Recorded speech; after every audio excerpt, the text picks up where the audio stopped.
Hallo zusammen, mein Name ist Asrael und ich möchte euch hier ein bisschen in die Fahrdienstleitersparte des Spieles einführen. Das mache ich aus dem simplen Hintergrund, weil ich finde, dass bisherige Tutorials, die ich auf YouTube gesehen habe, eher etwas oberflächlich waren, nicht so sehr in die Tiefe gegangen sind. Und ja, weil das Spiel im Moment leider noch selber kein Fahrdienstleiter-Tutorial hat. Wir stehen hier gerade schön in Katowice mit Blick auf den Hauptbahnhof im Stellwerkshäuschen. Keine Angst, ich bin auf einem leeren Server. Ich störe jetzt also niemand, wenn mein Zug hier etwas stehen bleibt. Und beginnen möchte ich erstmal mit einer kleinen Sammlung von Netiquette-Empfehlungen, die ich nur jedem ans Herz legen kann, damit hier ihr sehr gut Fahrdienstleiter spielen könnt und auch mit anderen Spielern nicht so sehr ins Gehege geratet. Das sind 10 Richtlinien. Ich fange mal an mit der ersten. Ganz wichtig, so ganz zum Anfang, die Nutzung des Voice Chat, die ist nicht verpflichtend für euch. Ich habe es gesehen, dass in der Vergangenheit manche Spieler gedachten, es sei Pflicht und damit anderen Spielern Streit angefangen haben, wenn die keinen Voice Chat nutzen wollten oder das verteidigt haben, dass manche nur schreiben. Es gibt aber de facto keine Regel von den Entwicklern, die vorschreiben würde, dass man den Voice Chat nutzen muss. Also habt keine Angst, wenn euch da irgendwelche Leute deswegen angehen. Nichtsdestotrotz, es ist natürlich stark von Vorteilen wünschenswert, wenn ihr den Voice Chat nutzen könnt, dass ihr es auch tut. Der Hintergrund ist der Chat, der ist langsam, manchmal ist er schlicht zu langsam für manche Situationen. Und es gibt auch Spieler, die verstecken aus Realismusgründen, weil sie voll in die Atmosphäre des Lokführers eintauchen wollen, ohne irgendwelche eingeblendeten HUD-Fenster. Die blenden diese HUD-Fenster aus, also auch den Chat. Und wenn ihr da dann mit denen schreibt, dann kriegen die das schlicht nicht mit. Deswegen am besten den Voice Chat nutzen, wenn ihr es könnt. Und wenn ihr ihn nutzt, dann macht bitte klar, wer da mit wem kommuniziert. Zum Beispiel, jetzt hier als Beispiel, wenn ich jetzt meinen Zug anfunken würde, Katowice Fahrdienstleitung ruft den 43 348, bitte kommen. So zum Beispiel. Und dann antwortet der 43 348, hört, und dann könnt ihr mit dem reden, was ihr wollt. Ne? Es gibt auch Puristen, die sagen, so wie ich es gerade ausgesprochen habe, fünfstellige Ziffern müssen immer zuerst die beiden Ziffern zuerst in dem Anfang, dann die mittlere und dann die letzten beiden ausgesprochen werden. Müsst ihr nicht machen, auch dafür gibt es keine Regel, aber gut zu wissen. Zweitens, selbst auf dem deutschen Server gibt es nicht deutsche Spieler. Wenn also mal ein Spieler euch nicht antwortet, dann ist das nicht zwangsläufig ein Zeichen, dass der unfreundlich ist oder nicht auf euch hören will. Das kann auch jemand sein, der schlicht kein Deutsch spricht. Wie findet ihr das heraus? Ihr drückt Tab, dann habt ihr die Spielerliste. Auf diesem Server ist gerade im Moment nur ein Spieler unterwegs auf dem Spanischen und dann seht ihr ganz rechts dann Sprache, was der eingestellt hat für als Spielsprache. Und davon könnt ihr herleiten, wo er höchstwahrscheinlich kommt. Dann könnt ihr den auf Englisch ansprechen.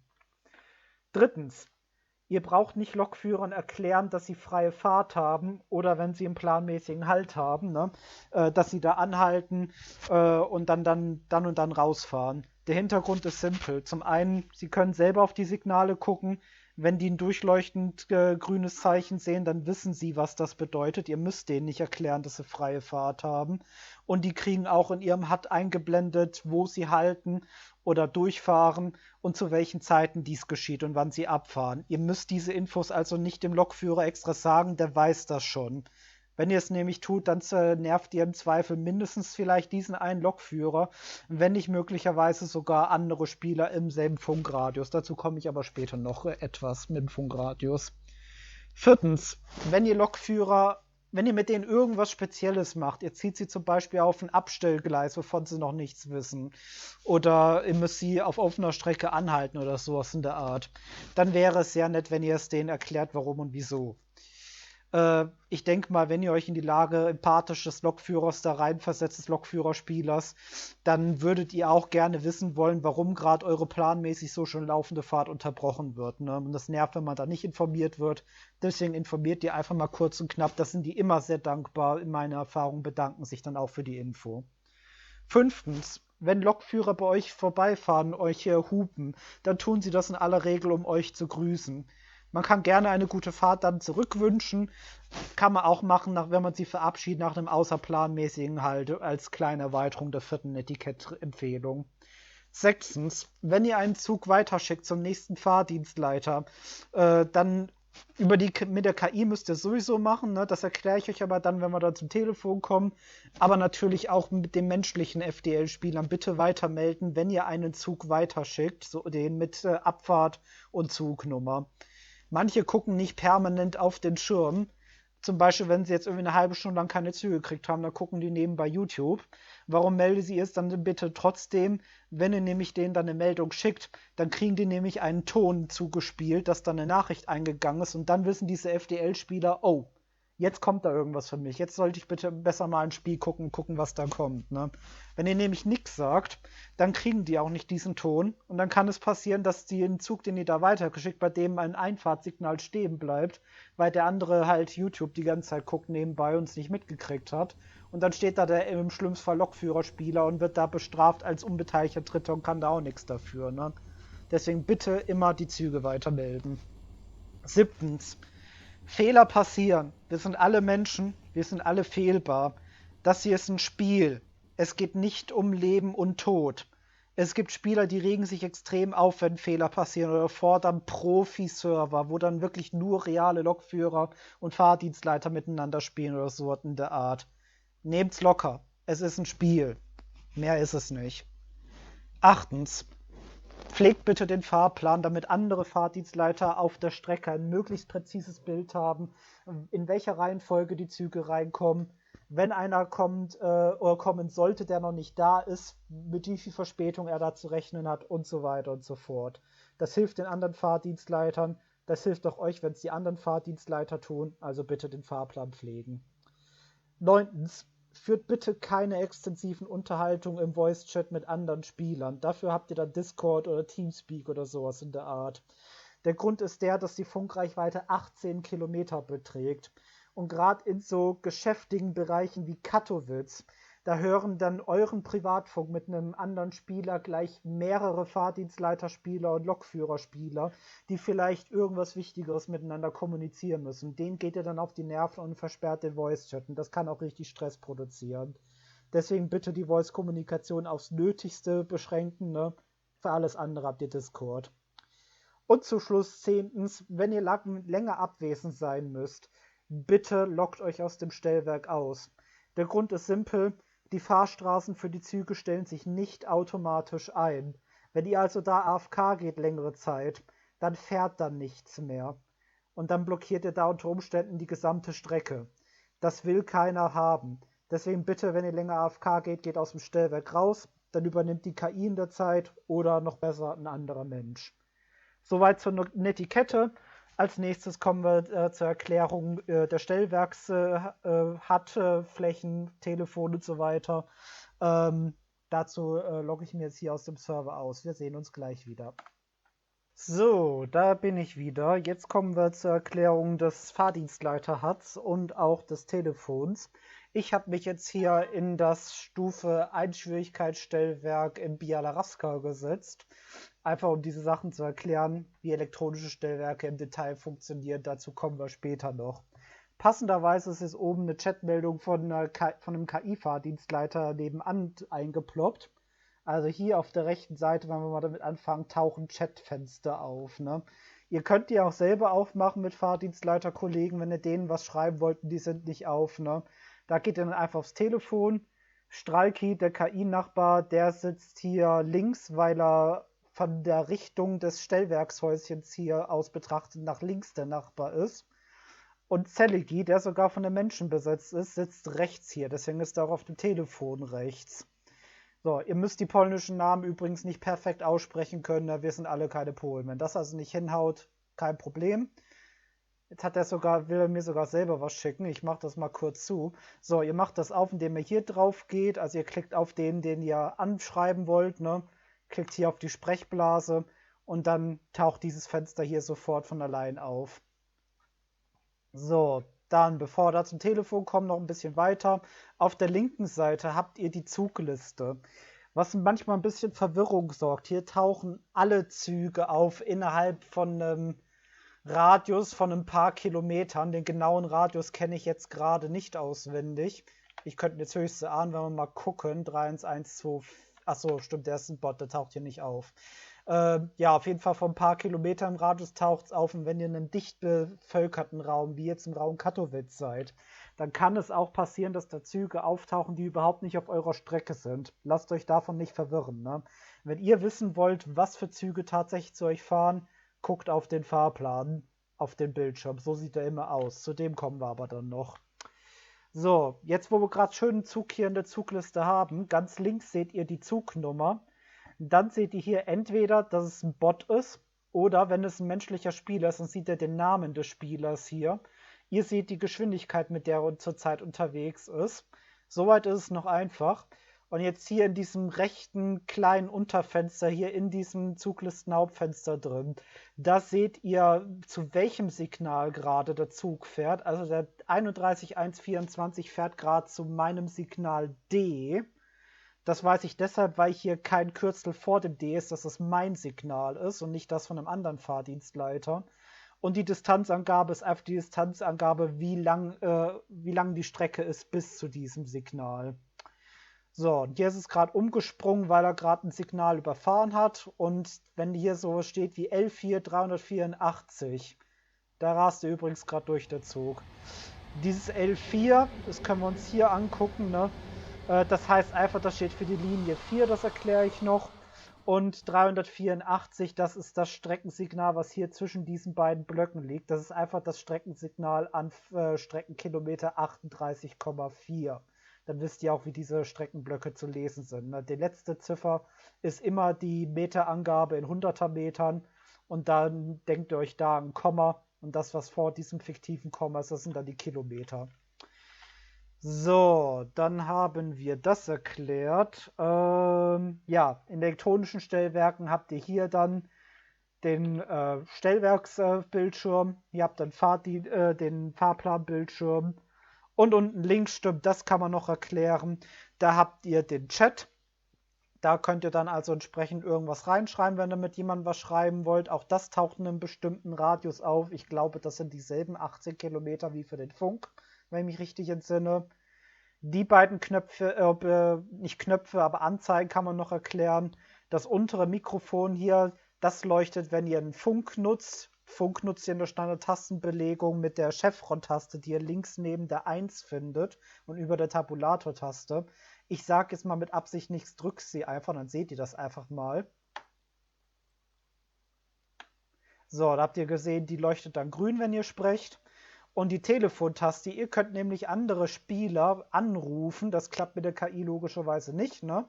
Wenn ihr das machen wollen würdet, dann hebt ihr das Telefon ab, drückt dann den Fahrdienstleiter den Knopf an, den ihr anrufen wollt. Und dann würdet ihr hier auf dieses Mikrofon klicken. Machen wir jetzt natürlich nicht, wir wollen den jetzt nicht anrufen. Ich melde dem jetzt mal übrigens mal noch geschwind den Zug weiter. Haben wir ja erklärt in der Netiquette. Ah, er hat gesehen, dass ich was funken wollte. Ich schreibe mal kurz hier.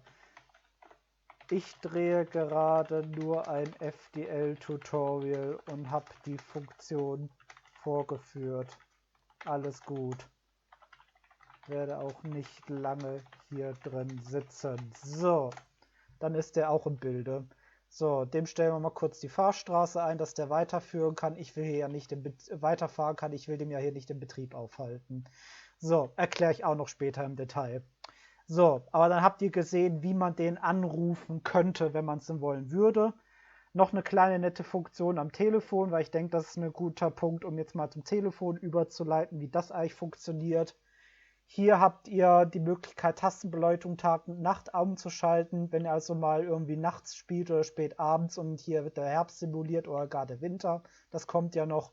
Dann könnt ihr draufdrücken und dann leuchten die Tasten schön. Dann seht ihr das nachts einfach ein bisschen einfacher, das Telefon. So, das haben wir erklärt. Genau, die Chat-Nachrichten möchte ich jetzt einmal einblenden. Das mache ich jetzt einmal mal kurz hier mit dem. Ja, wisst ihr was, wir machen das mit dem Bot, der jetzt hier gleich durchfährt. So, also, habt ihr ja vielleicht schon gesehen, ne? Ihr klickt dann auf den Fahrdienstleiter, den ihr anfunken wollt. Also hier Celigi jetzt in dem Fall, weil der Bot nach Celigi fährt. Dann auf die Sprechblase und dann tauchen diese vorgefertigten Meldungen auf, die man abgeben kann. Die meisten davon werdet ihr als Mensch nicht brauchen. Wir brauchen die Streckenblock-Sperren-Nachricht nicht. Wir dürfen nicht vergessen, das ist Early Access. Also vielleicht kommen dann später mit Events dann Gelegenheiten, wo wir das brauchen. Im Moment ist es aber nicht der Fall. Dann die Meldung, die ihr mit am Abstand häufigsten abgeben werdet, ist die hier. Zug ist abgefahren. Einfach erklärt, ihr drückt drauf, dann taucht dieses Eingabefenster auf. Ihr tippt die Zugnummer ein, zum Beispiel jetzt der 41122, der hier gerade tatsächlich durchrast. Die Eingabeuhrzeit wird automatisch eingetragen, hier von der aktuellen Uhrzeit, die gerade ist. Und optional könnt ihr ein Streckengleis noch eintragen. Das muss nicht, das kommt aufs Stellwerk an, ob das sein muss oder nicht. Ne? Jetzt hier in Biala Raska, wo sowieso nur ein Gleis in jede Richtung führt, könnt ihr euch das sparen. Und dann drückt ihr auf Senden und dann taucht hier diese vorgefertigte Nachricht auf und dann weiß der andere Fahrdienstleiter Bescheid, ah, da kommt jetzt ein Zug. So, Stellwerke, wo das sein kann oder sagen wir mal, muss schon von dem Etikett her, dass ihr es angebt. Das ist zum Beispiel Katowice und Katowice-Zawodzi, weil die haben zwei Gleise, die zueinander führen, jeweils pro Fahrtrichtung und da ist es ganz nett, wenn die dann eine Gleisnummer dann mitkriegen. Ne? Die Gleisnummer könnt ihr auch hier auf dem Bildschirm erkennen, auf Relaisstellwerken ist das auch gleich. Hier steht dann die Nummer, jetzt hier 1SZ und 2SZ. Also das ist Gleis 1, das obere, das untere Gleis 2. Das SZ ist einfach nur ein Kürzel für eine Abkürzung für den Namen des Nachbarstellwerkes. Also hier Zelligi, SZ. So, es gibt noch eine Abkürzung SZ, aber da kommen wir dann später dazu. Dem stellen wir mal kurz die Fahrstraße ein und dann ist er auch happy.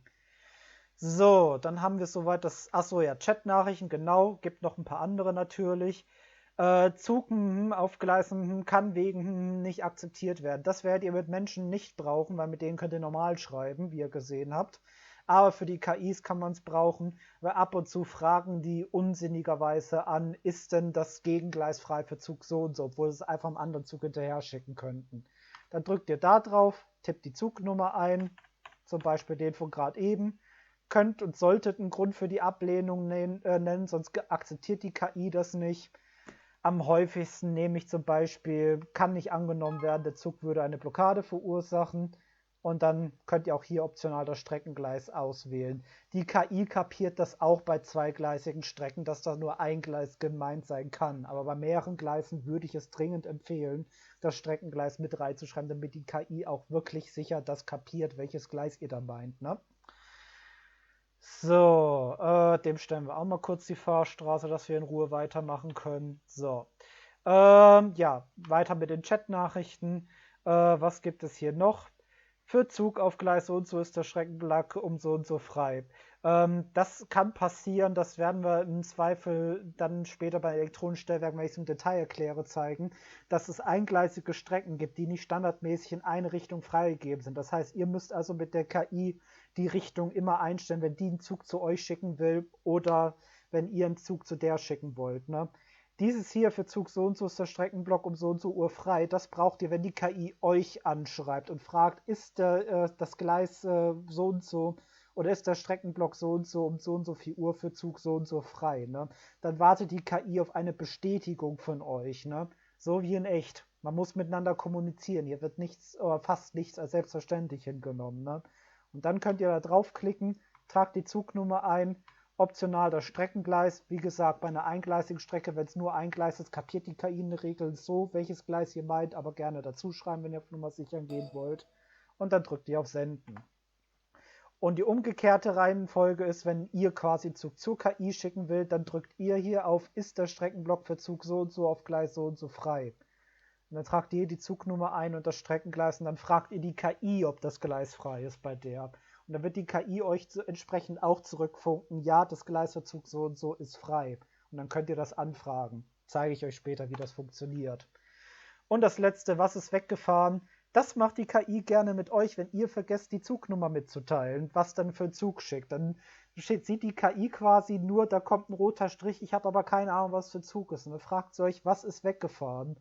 Und dann merkt ihr, oh, da habe ich was vergessen. Und dann könnt ihr mit diesem Zug ist so und so abgefahren antworten.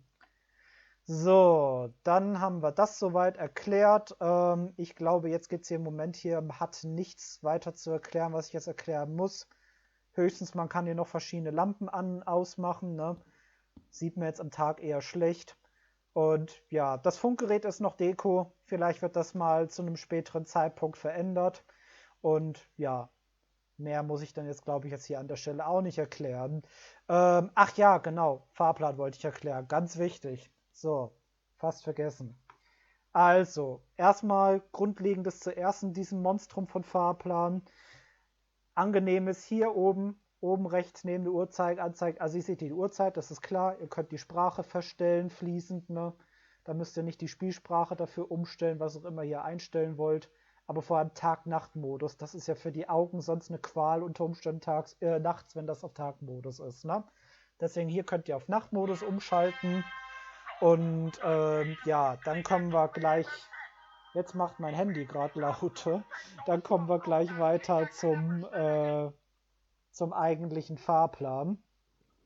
So. Jetzt ist gerade hier ein Zug durchgefahren.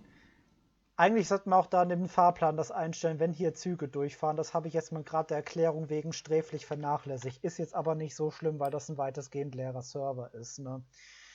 So. Jetzt bin ich ein bisschen raus. Ja, Fahrplan, genau.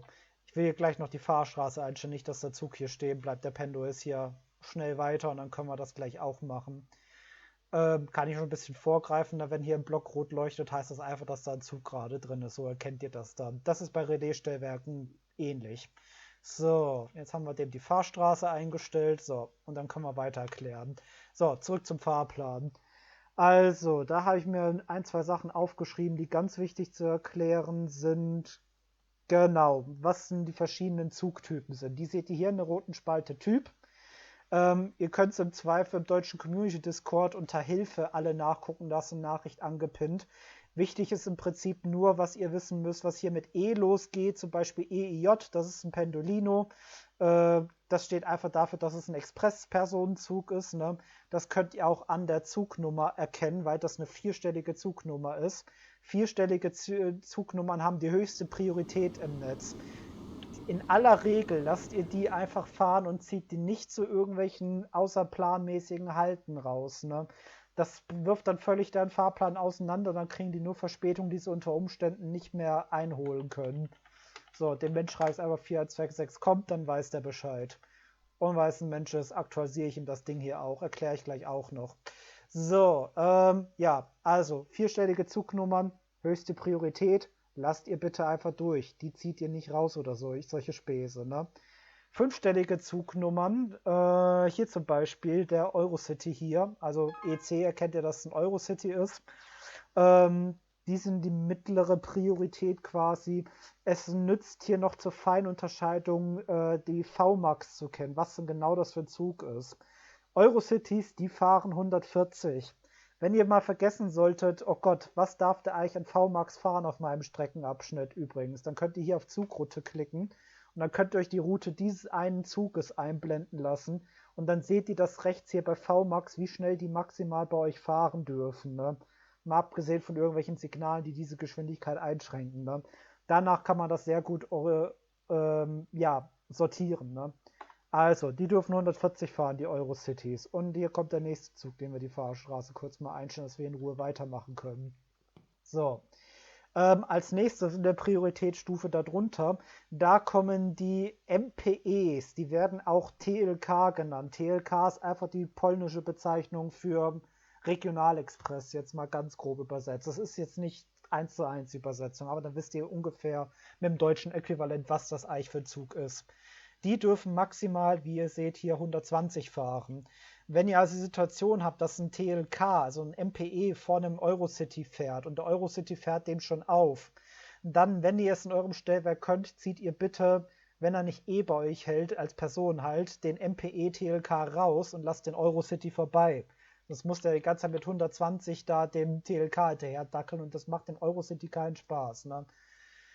So, dann als niedrigste Priorität kommen S-Bahnen, die sowieso an jedem Bahnhof halten. Hier auf der Strecke fahren keine S-Bahnen auf dem Stück, aber zum Beispiel beim Warschau und Katowice habt ihr das dann S-Bahn fahren. Die sind dann abgekürzt mit RPJ, ROJ und MOJ. Das sind ausgeschrieben irgendwelche polnischen Abkürzungen, was ich weiß, für normale S-Bahn und Bullet Train. Da kenne ich jetzt aber auch keine 1-1 Übersetzung. Merkt euch einfach diese 3 Bezeichnungen und dann könnt ihr das dann auch unterscheiden. Wir werden es Zweifel in einem anderen Stellwerk später sowieso sehen. Da habe ich schon eins im Kopf, was ich euch zeigen würde. Und zu guter Letzt kommen die 6-stelligen Nummern. Das sind Güterzüge und Wartungszüge. Wir haben hier sogar einen hier im Fahrplan. PWJ, das sind die Wartungszüge. Die haben prinzipiell eigentlich die niedrigste Priorität. Sie sind ein bisschen ein Sonderfall. Diese PWJs, das sind eigentlich S-Bahnen, nur halt als Leerzug. Die haben keine Passagiere drin. Der Hintergrund ist der, die fahren von Warschau nach Katowice runter und haben dort ihre Werkstatt. Und dann würden sie in die Realität wieder hochfahren. Aber Wartungsfahrten zurück von Katowice nach Warschau gibt es hier im Spiel nicht. Im Moment zumindest. Das kann sich ja vielleicht in der Zukunft ändern, wer weiß. Auf jeden Fall, die haben eine 6-stellige Nummer. Es gibt Spieler, das ist ein bisschen in eurem Ermessen als Fahrdienstleiter, die ziehen gerne mal zum Beispiel ein TLK raus und schicken den PWJ vor, weil der PWJ, der darf 160 fahren, wie man hier sieht. Ne? Das heißt, der ist also 40 km/h schneller als ein TLK. Andererseits, realistischerweise, wollt ihr denn da einen Personenzug rausziehen und dem eine Verspätung reinwürgen? Einen vollbesetzten Personenzug, nur weil ihr einen Leerzug vorlassen wollt? Eigentlich nicht. Deswegen würde ich generell empfehlen, zieht die Personenzüge nicht raus extra, nur um den PWJ vorbeizulassen. Lasst den PWJ notfalls vorbeifahren. Das kann manche PWJ-Spieler nerven, dass die euch dann auf die Nerven gehen, von wegen, warum lässt ihr jetzt den TLK vor? Lasst euch nicht davon beeindrucken. Ne? Realistisch ist, dass der Personenzug vorfährt und der Personenzug, der wird früher oder später sowieso an irgendeinem Bahnhof anhalten, weil er da eben einen Personenhalt hat und dann kann der PWJ vorbeifahren. Das ist also kein großes Ärgernis eigentlich, wenn der PWJ da hinterher dackeln muss. Ich sage immer dazu, die müssen wissen, auf was für einen Zug sich da eingelassen haben. Und dann haben sie kein Recht zu meckern. So, und die KI weckert mich gerade an, weil ich nicht den Zug weitergemeldet habe. Da hat die KI aber auch verdammt doch mal recht. So, ja, ich kann hier schon mal vorbereiten, die nächste Fahrstraße einstellen, falls da was kommt. Das ist wirklich ein einfaches Stellwerk hier. Hier ist nichts mit Überholung und sonst was in aller Regel. Da muss man sich nicht drum kümmern. So, ja, dann haben wir das erklärt. Ach ja, und dann gibt es noch Güterzüge. Güterzüge haben tausende Kürzel hier als Typ. TDE zum Beispiel, das ist ein normaler Güterzug. Ne? Die kommen immer als letztes. Ihr schickt mir bitte, bitte, bitte keinen Güterzug auf eine Strecke, wenn ihr wisst, dahinter kommt noch ein Pendolino. Weil die Güterzüge, die sind natürlich am langsamsten. Wenn wir uns den angucken, hier, der darf maximal 100 fahren. Ein Pendolino darf 200 fahren. Ihr könnt euch also denken, der hat keine Freude, wenn er einem Güterzug hinterher dackeln muss. Ne? Das nervt die. Es gibt auch Güterzüge, die dürfen nur 75 fahren. Das ist noch schlimmer. Bitte lasst das. Wenn ihr einen Güterzug rausziehen könnt, weil ein Pendolino dem hinterher dackelt oder ein anderer Personenzug, der schneller ist, dann macht das bitte. So, soweit dazu. Ach ja, genau, Stichwort Züge, in welcher Reihenfolge die kommen. Also ihr könnt grundsätzlich alles hier im Spiel erkennen anhand des Fahrplanes. Es gibt aber auch eine Webseite, die werde ich oder mehrere sogar, die werde ich gerne in die Beschreibung einfügen des Videos und dann könnt ihr dann eine Karte sehen. Und dann, das kann euch helfen, das im Zweifel einzuschätzen. Besser einzuschätzen, als ihr es aus dem Spiel heraus könntet. Wann da was für ein Zug kommt. Machen wir weiter mit hier dem Fahrplan. Jetzt ist gerade hier der 3126 durchgefahren, der 3162. Guck mal. Jawohl, das hat es noch funktioniert. Also, wenn ihr hier einen Fahrplan pflegen wollt, ne, dann macht ihr einen Rechtsklick auf die Zeile des Zuges. Jetzt habe ich es mit dem schon gemacht, aber dann klickt ihr einfach auf Bestätigen Sie die Durchfahrtszeit. Wenn der einfach durchgefahren ist, ne, dann trägt er automatisch die Ankunftszeit hier links ein und die Abfahrtszeit rechts. Ne, und natürlich auch Verspätung oder Verfrühung, die sich daraus ergeben im Vergleich zum Fahrplan. Ne. Und dann habt ihr da schon euren Teil getan. Ne. Bei Personen halten, das haben wir jetzt hier nicht. Dann klickt ihr hier auf Bestätigen Sie Ankunftszeit, wenn der Zug am Bahnsteig ankommt. Und wenn ihr ihn dann losfahren lasst, dann klickt ihr auf Bestätigen Sie die Abfahrtszeit. Ja. Und dann, ich glaube, ich wechsle mal an der Stelle kurz mal auf ein auf ein Stellwerk mit Bahnsteigen, um das besser zu erklären. Das ist dann besser. Wir sehen uns gleich wieder.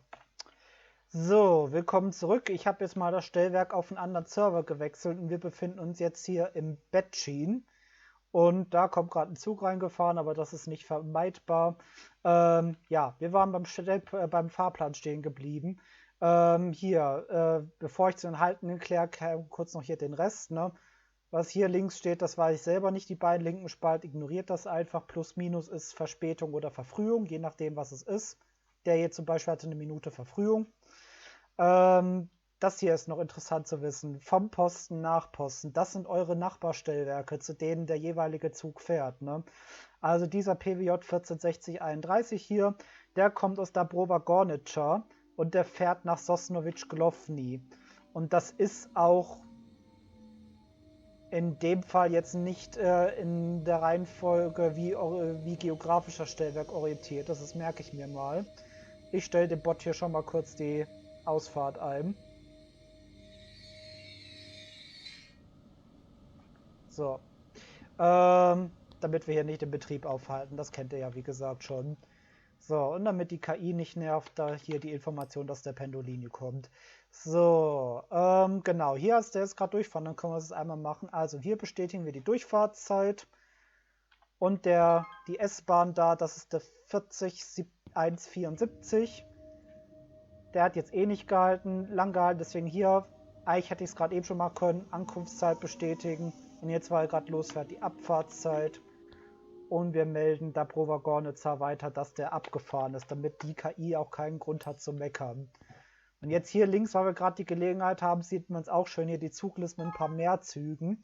Hier sieht er den 24941, der gerade in Sosnowiec Glovny, meinem Nachbarbahnhof und Stellwerk steht. Hier steht ein SG davor, wie Sosnowiec Glovny. Das Glovny steht übrigens für Hauptbahnhof, das ist die polnische Variante. Ja, dann wisst ihr Bescheid, aha, da ist ein Buchstabenkürzel vor der Signalabkürzung, das ist nicht mein Signal, das gehört zu einem Nachbarstellwerk, ne?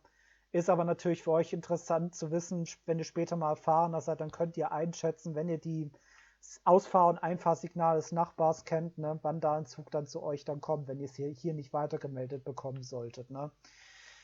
So, dann wisst ihr das schon mal. Ja, und hier haben wir auch das Phänomen, dass man hier Züge sieht, mit denen wir nichts zu tun haben. Ne? Also SDN, das ist Sosnowiec-Standowka, das ist ein anderer Bahnhof, haben wir überhaupt nichts mit zu tun. Ne? Trotzdem sehen wir den, weil der nah genug dran ist. Also nicht verwirren lassen.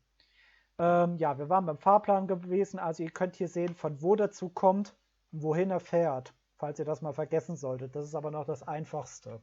Und entsprechend ist auch die Zugnummer meistens orientiert. Also zum Beispiel seht ihr hier, also die Zugnummer steht meistens in etwa in der Richtung, in der er fährt. Ne? Das ist aber auch nicht immer so. Also ich durchschaue es nicht immer, warum die Zugnummer mal links, mal rechts steht. Ne? Aber ihr wisst auf jeden Fall, diese beiden Spalten, ne, da findet ihr die Zugnummer in einem dieser beiden Spalten, die ihr braucht. Ne? So, Liniennummer, das ist, in den meisten Fällen ist sie irrelevant für euch. Es gibt aber Abzweigungen, wo ihr Züge auf eine bestimmte Linie schicken müsst. Das würdet ihr dann hier auf dem Stellplan sehen. Wir haben jetzt hier eigentlich nur die Linie 1. Und dann findet ihr das hier mit diesem LK1. Das ist die Linie. So könnt ihr sie erkennen. Und das habt ihr auch gesehen auf dem elektronischen Stellwerk, könnt ihr es da auch sehen. So, deswegen das beachten, wenn es in manchen Fällen ist es nicht zwingend notwendig, dass ihr es beachtet, weil ihr sonst eine falsche Richtung einstellen würdet für den Zug und dann würde das Spiel die Fahrstraße auflösen und euch hier unten rechts im Chat eine gelbe Meldung einblenden, warum es die Fahrstraße aufgelöst hat, dann wisst ihr das auch. Halt, die Spalte ist noch relativ wichtig. Hier könnt ihr in Minuten sehen und als Kommazahl im Zweifel, wie lang ein Zug halten soll, ne? Also, 16 hier, der Güterzug, der schon lang durch ist. Das bedeutet, der hätte hier als Betriebshalt 16 Minuten. 1,0, eine Minute einfach. 0,5, das heißt dann einfach, der hat eine halbe Minute Standzeit maximal. Ne? Das ist also auch nicht schwer. Ich gucke jetzt mal kurz hier. Nein, hier kommt kein weiterer Zug. Sehr gut. Ich bin immer ein bisschen paranoid. So, Halttyp, das ist noch wichtig. Im Moment gibt es nur zwei Halttypen, PT und PH. Das sind polnische Abkürzungen. Ich habe gelesen, es soll auch später, wenn mal Rangierfahrten mit dazukommen, PM-Daten auftauchen. Ne? Dann habt ihr das auch schon mal gehört. Ne? PT, das ist der Betriebshalt. Könnt ihr euch auch als technischer Halt merken, als kleine Eselsbrücke für das T hier. Ne?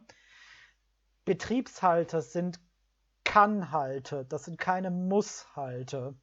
Wenn also jetzt zum Beispiel dieser Güterzug mit 16 Minuten Verspätung eintrifft, ne, oder anders erklärt, Betriebshalte tauchen erstmal dann generell im Fahrplan auf, allermeistens, wenn diese Züge irgendeinen schnelleren Zug vorbeilassen sollen. Das ist im Fahrplan so berücksichtigt, das sind dann Überholhalte. Und dann empfiehlt es sich auch, diese Betriebshalte zu nehmen, wenn diese Züge pünktlich oder ungefähr pünktlich ankommen. Dann zieht ihr die bitte raus und lasst den Betriebshalt machen. In dem Fall zum Beispiel, weil hier eine S-Bahn, ja, die S-Bahn ist weniger relevant, eher wegen dem Eurocity, weil der halt dann durchkommt, ne? Und ja, dann lasst ihr den da durchfahren, ne? Ähm, ja, deswegen da bitte Betriebshalte wahrnehmen, wenn der Zug pünktlich kommt. Wenn der verspätet kommen sollte, womit ich eigentlich gerade anfangen sollte, zum Beispiel er kommt jetzt 16 Minuten verspätet. Was ist da höchstwahrscheinlich passiert? Wahrscheinlich ist der so schon verspätet gekommen und es war eine Überholung früher auf der Strecke notwendig. Und da hat der Fahrdienstleiter dort den Güterzug länger rausgelassen, um die Züge überholen zu lassen. Und deswegen trifft er bei euch mit Verspätung ein. Wenn das in etwa der Haltzeit entspricht, dann guckt ihr, ob da jetzt noch innerhalb der eigentlich geplanten Abfahrtszeit noch irgendein Zug kommt, der überholen soll. Wenn ja, zieht den raus, dann tut es einem leid für den Güterzug. Wenn die Züge, die ihn haben planmäßig überholen sollen, schon vorbei sind bei euch, dann lasst ihr den durchfahren, dann lasst ihr den Betriebshalt ausfallen. Das ist kein Problem. Ne? So, anders sind PHs, das sind die Personenhalte. Also die polnische Abkürzung steht eigentlich für was anderes, aber dann könnt ihr es schön merken, Personenhalt, ne? Die halten bei euch an irgendeinem Bahnsteig an irgendeinem Gleis. Das ist dann direkt hier die nächste Spalte B und G. B, das ist dann der Bahnsteig. Das wird euch dann als römische Ziffer angezeigt, was das für ein Bahnsteig ist. Becin ist jetzt hier ein bisschen unglücklich, weil es hat eh nur einen Bahnsteig. Da steht dann hier auch in Polnisch drauf, Perron, das ist das polnische Wort für Bahnsteig. So, wenn das jetzt hier mehrere Bahnsteige gäbe, zum Beispiel einen Perron 2, dann würde eine Römisch 2 stehen. Und die Gleisnummer, die hier steht, ist einfach das Gleis. Ne? Also wenn wir jetzt hier zum Beispiel diesen 40174 stehen, der hier schon durch ist, der hat auf Gleis 2 gehalten. Das seht ihr auch hier, JT2, das ist die Gleisnummer. Also J steht wahrscheinlich für Haupt, das weiß ich nicht, aber Tor weiß ich, wofür es steht.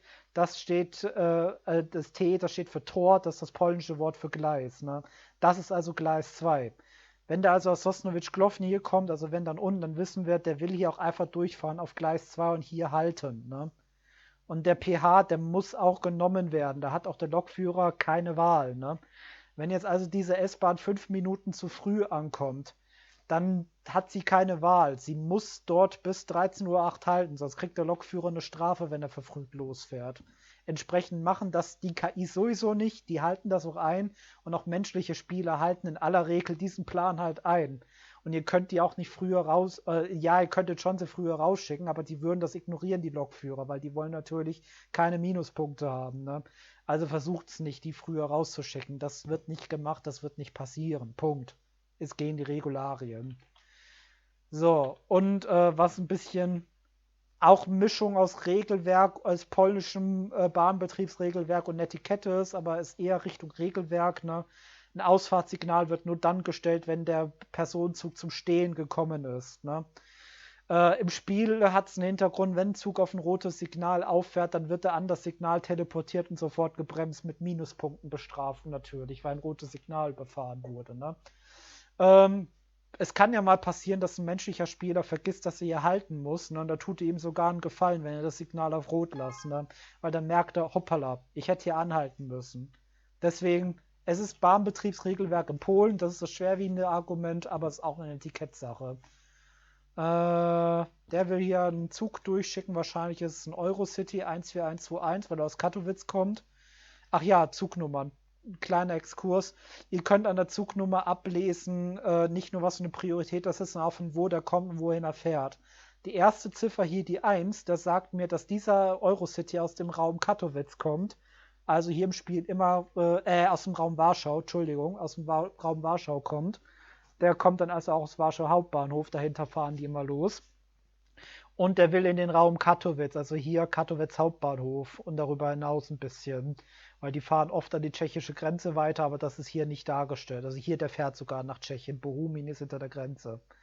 So, deswegen, ich sehe an der 1, er kommt aus Warschau, 4, er fährt in den Raum Katowice. Ne? Und das dahinter ist einfach eine laufende Nummer, die letzten 3 Ziffern. So, und der will hier durchfahren. Also wir sehen hier, er hat keinen Halt, der will durchfahren. Also können wir ihm auch die Fahrstraße entsprechend einstellen. Machen wir jetzt auch. Und dann müssen wir uns mit dem nicht rumschlagen. Erkläre ich dann später Relaisstellwerke, wie die genau im Detail funktionieren. So, ja, hier sieht man auch geplant und tatsächlich Abfahrtzeit. Und das hier ist rein informativ, Startbahnhof und Endbahnhof. Das ist oft kein spielbarer Bahnhof, der auch nicht im Spiel dargestellt ist. Ne? Aber ist ja nett zu wissen, von wo bis wo der fährt. So, wenn ihr mal einen Zug suchen müsst, also der Fahrplan wandert automatisch weiter, wenn Züge abgehakt sind und dann müsst ihr nicht hier manuell rauf und runter schalten. Ihr könnt das aber tun mit den Knöpfen hier unten rechts, wenn ihr das tun wollt. Dann könnt ihr auch mal hier im Fahrplan runter oder rauf springen. Ne? Müsst ihr im Regelfall aber nicht. Es kann aber mal passieren, das passiert gerne mit Güterzügen, dass die so früh ankommen, dass ihr die hier nicht sofort seht und euch wundert, hä, was ist das für ein Zug? Ich sehe den hier nicht. Hilfe. So, das merken wir zum Beispiel, wenn das jetzt der 62 90 20 wäre, dann könnt ihr nämlich dann oben links hier bei Zugnummer den eintippen und dann seht ihr, der filtert euch das und dann seht ihr nur diesen einen Zug. Ne? Und dann findet ihr den auch und könnt hier ganz normal das alles bedienen. Ne? Ihr könnt auch hier nach anderen Kriterien sortieren, die braucht ihr ja aber alle nicht. Ich würde empfehlen, die unangerührt zu lassen. So, jetzt muss ich gerade gucken, weil mir noch ein Zug angekündigt wurde. Eine S-Bahn, ja, die kommt erst noch. Das interessiert mich jetzt im Moment nicht. Okay, bisschen erweiterte Funktion. Wichtig, Fahrplanpflege hier nochmal zurückzukommen. Ihr könnt hier nur Zeiten eintragen, wenn der Zug in eurer Nähe ist. Also wenn er zum Beispiel im Bahnsteig steht oder gerade erst rausgefahren ist. Ne? Wenn der Zug zu weit weg ist, dann wird das Spiel meckern. Was Sie mit dem zum Beispiel machen, bestätigen Sie eine Abfahrtzeit, kommt hier, der Zug ist zu weit entfernt, um die Daten zu bestätigen. Ne? Dann habt ihr Pech, dann könnt ihr den Fahrplan da nicht pflegen, das ist ärgerlich, aber kein Beinbruch. Ne? Hoffentlich macht es ein anderer Fahrdienstleiter weiter runter die Fahrstrecke. So, wir melden jetzt Glowny weiter, dass der 14.121 durch ist, damit wir hier keinen Ärger kriegen. Merkt euch, dass ihr es immer weiter meldet. Lasst euch das in Mark und Bein übergehen, das schadet nicht. So, übrigens, was wir hier haben, wenn wir schon S-Bahn haben, falls ihr euch mal wundert, die S-Bahn, warum fährt die extrem langsam? Will der Lokführer mich verarschen? Nein, will er nicht. Es kann mal passieren, und das ist hier ein Paradebeispiel, dass da Bahnhöfe dazwischen sind, die nicht aktiv gesteuert werden, weil das einfach Durchfahrbahnhöfe sind. Die muss kein Fahrdienstleiter steuern. Wenn hier also mal eine S-Bahn steht, die meilenweit von euch entfernt anhält, dann bedeutet das einfach, der hält da irgendwo an einem Zwischenhalt. Der macht das nicht, um euch zu ärgern. Ne? So, dem stellen wir schon mal die Fahrstraße im Bahnhof rein. Dann nervt er mich nicht und dann ist gut. Es gibt hier noch ein paar erweiterte Funktionen, die ich mal vorführen kann. Zeit hinzufügen, da könnt ihr manuell Sachen eintragen. Die meisten Sachen sind hier bedeutungslos. Ne? Es gibt aber eine nette Sache. Wenn ihr zum Beispiel mal vergessen habt, hier einen einzutragenden Zug, der ist aber gerade, der steht hier seit 2 Minuten bei euch auf dem Abstellgleis zum Beispiel, dann könnt ihr es ja schätzen und da eine Ankunftszeit eintragen, weil nach der Ankunftszeit und Abfahrtzeit werden hier die Züge sortiert im Fahrplan. Ne? Und dann könnt ihr hier Prognose bestätigen drücken.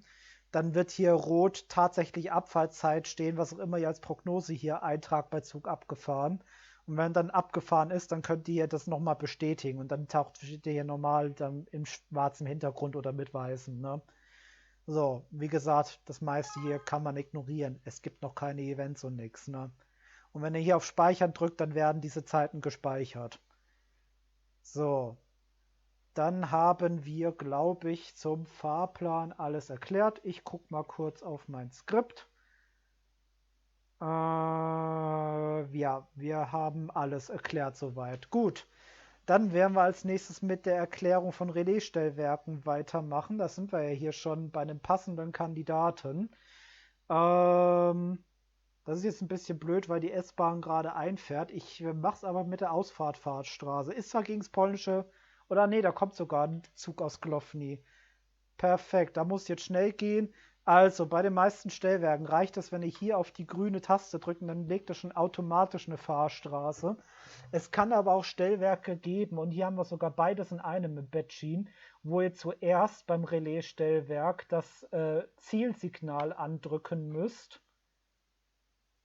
Dann leuchtet Zielgrün auf und dann drückt ihr das Startsignal, um die Fahrtstraße einzustellen.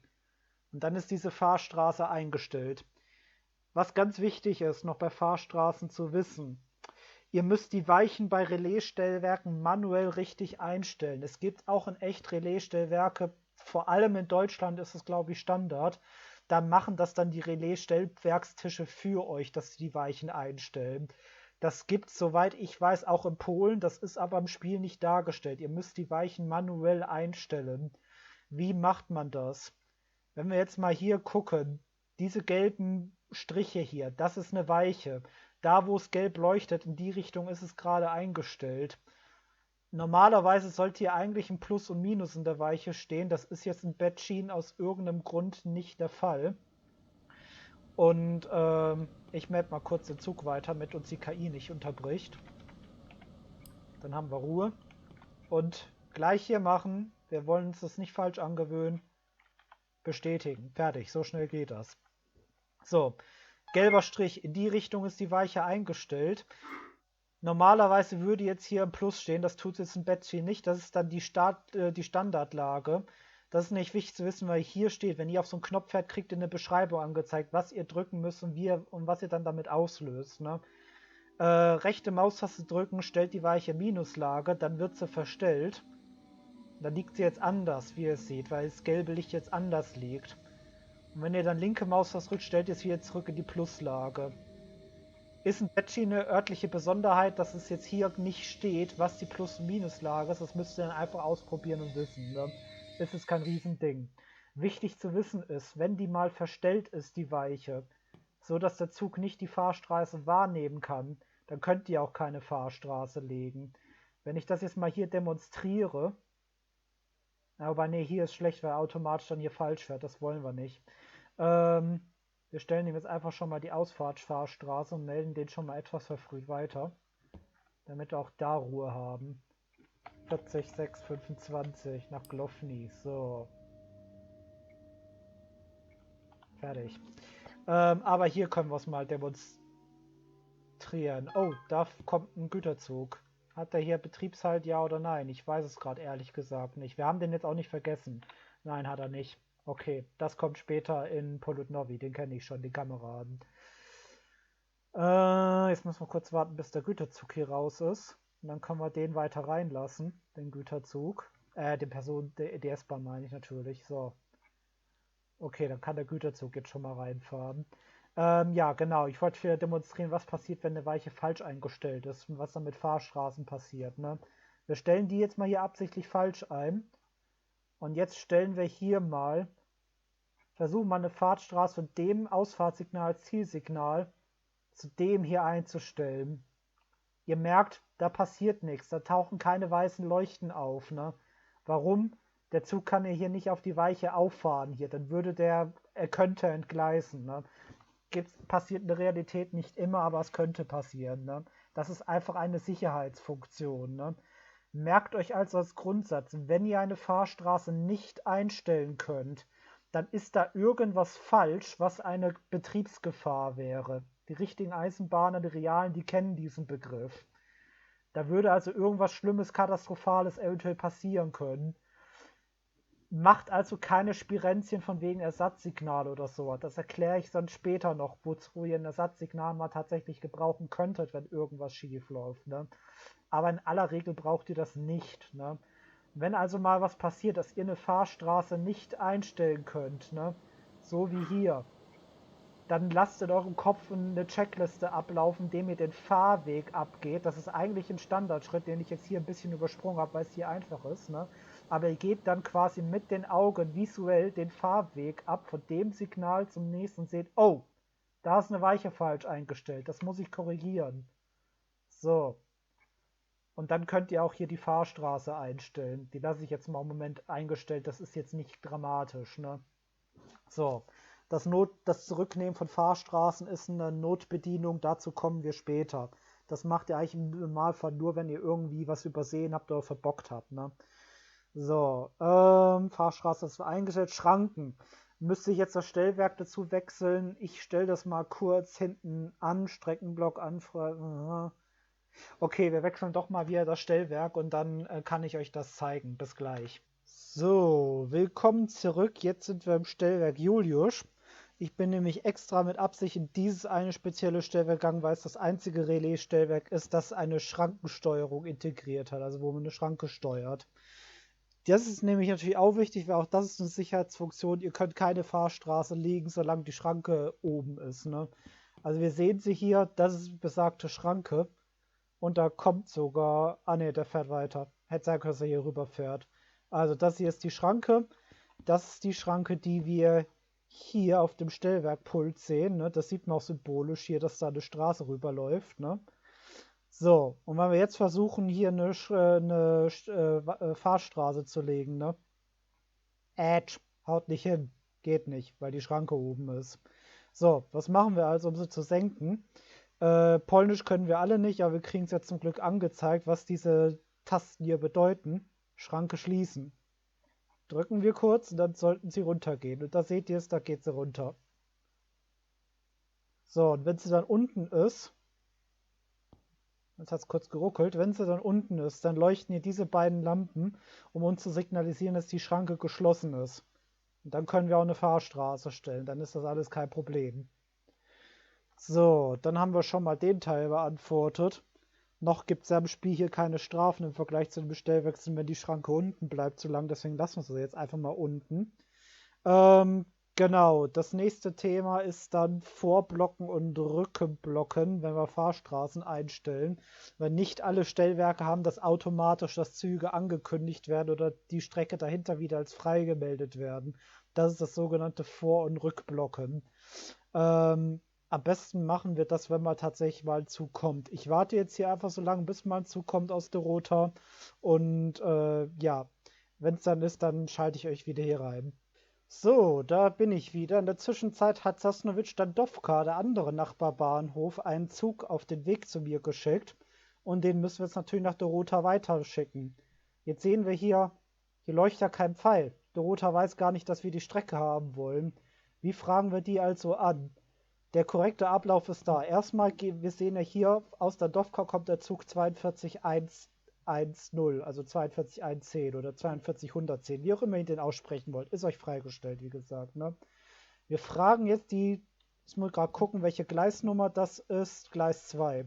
Wir fragen jetzt also die KI in Dorota, ob der Streckenblock also ob das Streckengleis 2 für den Zug 42110 frei ist. Und wahrscheinlich wird sie antworten, dass es frei ist. Da haben wir die Bestätigung. Der Streckenblock ist frei, sagt er mir. Wir drücken jetzt hier die Streckenblock-Einschalttaste. Dadurch blinkt jetzt der Pfeil und in Dorota ringt jetzt der Stellwerkstisch, wie es aber auch bei uns gesehen haben. Jetzt müssen wir warten. Jetzt leuchtet der durchgängig weiß und jetzt wissen wir, die Strecke ist jetzt bereit. Jetzt können wir da eine Fahrstraße einstellen. Jetzt drücken wir hier drauf und zack. So einfach ist das. Jetzt ist die Fahrstraße gestellt. Also das funktioniert hier nicht automatisch, einfach weil das ein kleineres Stellwerk auf einer Nebenstrecke ist und nicht wie Bettschien auf der Hauptstrecke liegt. Ne? Deswegen müssen wir hier ein bisschen mehr manuell machen. So, und der andere Zug hier, der 441031, der braucht noch einen Kilometer zu mir. Den Kilometer nutzen wir jetzt mal ein bisschen zu erklären. Das können wir sonst im 2, wobei, nee, noch besser. Der 4210 kommt hier gleich. Dann können wir es an dem sein Beispiel erklären. Wir müssten den sogar gleich da vorne sehen, wenn er um die Kurve kommt.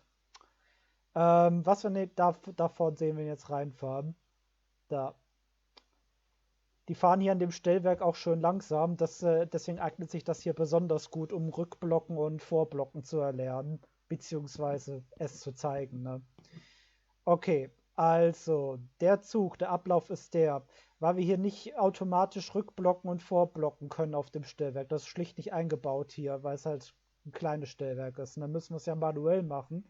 Rückblocken, nochmal zur Erinnerung, heißt, wir melden dem Nachbarstellwerk, Achtung, die Strecke ist jetzt wieder frei, du kannst mir einen neuen Zug schicken. Nichts anderes ist das.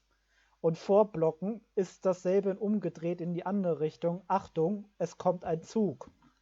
So, das heißt auf gut Deutsch übersetzt, wir müssen jetzt warten. Rückblocken können wir erst, wenn der Zug vollständig bei uns im Stellwerksbereich eingefahren ist. Vorher klappt das nicht, ne? So, der Güterzug, der ist auch gleich hier. Dann sehen wir den da hinten um die Kurve fahren. Ich mag Julius generell. Da bin ich ein bisschen nostalgisch. Das ist eins meiner ersten Stellwerke, die ich gespielt habe. Sogar mein allererstes Relais-Stellwerk. Und ich bin damals herrlich verzweifelt daran, weil ich das mit dem Vorblocken und dem Rückblocken überhaupt nicht kannte. Und da hat hier das ganze Zeit das Stellwerkstischchen geringt. Und ich so, Hilfe, was ist los? Was mache ich hier? Und irgendwann bin ich raus, weil wenn man rausgeht und die KI dann übernimmt, dann setzt sie das alles zurück und dann funktioniert das alles wieder. Ne? Aber das ist natürlich nicht die Optimallösung. So, wir sehen, er fährt jetzt durch und jetzt sehen wir hier KOG. Also das ist immer irgendwas mit KO und das G kommt vom Signal G. Wir drücken das jetzt, um zu melden, dass die Strecke frei ist. Und gleichzeitig auf der anderen Seite. Ah, okay, hier muss man nicht vorblocken in der Richtung, aber in der anderen werden wir es machen müssen. Dann kann ich es da gleich zeigen. Dann zumindest nach Dorota müssen wir zumindest nicht vorblocken. Wir müssen nur zurückblocken. Das ist also halbautomatisch hier. Das habe ich jetzt vergessen. Auf jeden Fall, wir haben jetzt hier gerade mit dem Knopf zurückgeblockt und damit Sosnovic Dadovka gesagt, deswegen ist es hier von Rot auf Weiß umgesprungen, dass die Strecke frei ist und er jetzt wieder anfragen kann, einen neuen Zug zu schicken. Warum melde ich es jetzt übrigens nicht Dorota weiter, dass da ein Zug kommt? Ah, der will einen neuen Zug schicken. Okay. So. Wir melden das deswegen nicht, dass Dorota weiter, dass der 42.110 kommt, weil ich das bereits getan habe durch die Anfrage, ob der Streckenblock frei ist. Er ist jetzt also informiert. So, Dadovka, du wirst gleich informiert, was kommt. So. Der 441031 kommt zu dir. So, dann ist die KI auch zufrieden. So, jetzt fährt hier der Güterzug vorbei und was wir jetzt machen müssen, wir müssen jetzt hier manuell vorblocken. Das ringt jetzt hier kurz zur Bestätigung für uns, dass wir wissen, dass er es verstanden hat, was wir gedrückt haben. Und jetzt weiß dann Dovka, dass da ein Zug kommt. Also auch auf dem Stellwerk sieht er es auch. Ne? Er weiß es von unserer Meldung sowieso. Das läuft ein bisschen parallel. So, dann müssen wir hier, sobald wir es können, und das können wir erst, wenn der hier mit dem Zugschluss vorbei ist, rückblocken. Und dann weiß auch Dorota, dass die Strecke frei ist. Dann leuchtet also hier die weiße Lampe auf, sobald wir es zurückblocken können. Das können wir nicht vorher drücken. Oh, ich glaube, das ist ein Wartungszug, so wie der aussieht. So, wenn übrigens das mal passiert, dass es hier weiß ist und das nicht sofort wieder auftaucht, dann könnt ihr hier auf Fahrdienstleiteraktionen und dann klicken und dann hier EDR neu laden. Und dann lädt er den neu und dann läuft das wieder. So, der 441031 war es. Den haben wir jetzt mal hier geblockt. So, dann haben wir den mitgeschrieben. So, jetzt kann ich hier immer noch nicht zurückmelden. Wahrscheinlich muss erst die Fahrstraße hier vollständig auflösen. Keine Ahnung. Oder ich probiere mal. Ne, passiert nichts. Ich muss warten, bis die weiße Lampe leuchtet. Okay. So. Also damit haben wir schon mal Vorblocken und Rückblocken erklärt. Ich habe es ja gezeigt, wie es jetzt hier geht, ne? Auch wenn es jetzt hier spinnt. Warum auch immer. Ja, keine Ahnung. Ist jetzt hier keine weiße Lampe aufgetaucht, dass ich rückblocken kann. Wir können höchstens mal fragen, ob noch irgendwas kommt. Aber wir kriegen keine Reaktion. Ja, gut, okay. Im Zweifel kommt man immer dem anders zur Hilfe, aber das muss ich jetzt gerade gucken, ob wir jetzt schon zu dem Thema kommen, weil ich will jetzt mal langsam Richtung erweiterte Funktionen und Notfallfunktionen kommen. Das kann ich jetzt hier nur schlecht machen, weil ich jetzt hier nicht rückblocken kann. Wir machen jetzt mal Folgendes. Ich gehe nochmal raus und wieder rein. Und dann sollte das resettet sein. So, da sind wir zurück und jetzt ist auch hier die Strecke wieder frei, weil die KI es zurückgesetzt hat. Jetzt muss ich gerade gucken. Ja, der andere steht hier schon vor meinem Signal, der 42 40 30, der hier durch will. Den müssen wir mal kurz anfragen. Gleis 2 war das. So, dann können wir den einschalten, dann können wir den gleich durchschicken. Ja, wenn das jetzt Stellwerksim wäre, hätte hier schon die Ortspolizei angerufen, dass wir Verkehrschaos auf der Straße verursachen. So, jetzt warten wir hier, dass der durchgehend weiß leuchtet. Der leuchtet jetzt weiß, sehr schön. Dann haben wir die Fahrstraße für den nächsten Zug. Okay, dann läuft das. Jetzt genau, ich wollte Gegengleisfreigabe erklären. Also, es kann natürlich auf so kurzen Strecken macht es nicht viel Sinn oder so langsamen Strecken wie hier. Ne? Also man kann natürlich mal in die Verlegenheit kommen, dass man sagt, ja, ich habe jetzt hier aus Versehen einen Güterzug losgeschickt und jetzt kommt aber ein Pendo. Ist blöd, kann aber passieren. Denkt an die Netiquette, wir machen alle Fehler. Ne? So, was kann man in so einem Fall machen? Wenn aus der Gegenrichtung nichts kommt, das erfordert Kommunikation mit der KI oder halt dem menschlichen Nachbar, je nachdem, wer von beiden es ist. Ne? Dann muss man den Nachbar fragen, ob man das Gegengleis verwenden kann. Das wäre jetzt hier Gegengleis 1, weil das ja in Fahrtrichtung nach Dandowka führt. Das ist ja immer, das rechte Gleis ist immer das Regelgleis und das andere ist das Gegengleis. Ne? So, dann kann man den Nachbar fragen, ob man das Gegengleis nehmen kann, um da einen Zug durchzuschicken. Wie macht man das mit einer KI? Ich könnte jetzt hier die KI dann fragen, ne? Dorota, ist der Streckenblock für Zug jetzt meinetwegen 42, 40, 30 auf Gleis 1 frei? So, das ist jetzt. Okay, das war das Vorblocken. Die Strecke ist wieder frei nach Dandowka. Ist es natürlich Quatsch, weil der fährt jetzt hier schon durch. Ne? Den können wir jetzt nicht mehr umleiten. Ne?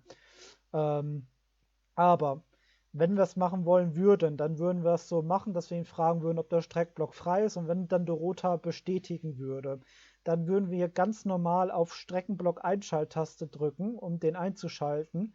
Weil wir Dorota gefragt haben, ob wir es dürfen und der dann zugestimmt hätte, würde er dann zustimmen. Und dann würden wir hier die Weiche umlegen und müssten dann noch einen zusätzlichen Schritt machen, bevor wir die Fahrstraße einstellen könnten. Dann seht ihr nämlich hier diesen Knopf mit dem stilisierten Pfeil. Das ist die Gegengleisfreigabetaste. Die müssten wir hier dann drücken mit der linken Maustaste. Dann würde dies das hier weiß aufleuchten und erst dann könnten wir die Fahrstraße einstellen. Das ist einfach ein zusätzlicher Sicherheitsschritt. Und dann könnten wir auch den Zug fahren lassen. Das kann ich dann vielleicht sogar mal nachher demonstrieren. Während der Zug hier durchfährt, gucken wir mal, was ich jetzt sonst noch auf der Liste stehen habe, weil jetzt kommen wir zu den erweiterten Themen. Oh, wir sind da schon. Das Auflösen von Fahrstraßen und Hilfweis Vor- und Rückblocken. Hilfweis Vor- und Rückblocken gehört eigentlich zum Thema Ersatzsignal. Örtliche Besonderheiten. Schiebe ich mal das zwischen rein, während hier der Zug noch fährt. Und zum Glück habe ich das Spiel leiser gestellt, sonst wäre das jetzt viel zu laut. Ja, örtliche Besonderheit, wie gesagt, eine haben wir schon, die Schranke. Und dass wir hier zumindest in eine Richtung manuell vorblocken müssen, ist eine weitere Besonderheit. Ne? Also im Prinzip gibt es eigentlich den Spruch, dass jedes Stellwerk ein Unikat ist und besonders ist. Ne? Im Bettschien haben wir zum Beispiel vorhin gesehen, da gibt es ein extra Ausfahrtssignal, von dem wir aus zuerst die Fahrstraße stellen müssen, wenn wir nach Dabrova Gornica wollen. Ne? Also wir zäumen da quasi das Pferd von hinten auf und das ist auch so eine örtliche Besonderheit. Ne? Oder was es auch gibt, Stellwerke, wo es nicht einfach nur von A nach B geht, sondern von A nach B oder von C nach B, weil hier eine Strecke noch reinkommt von der Seite.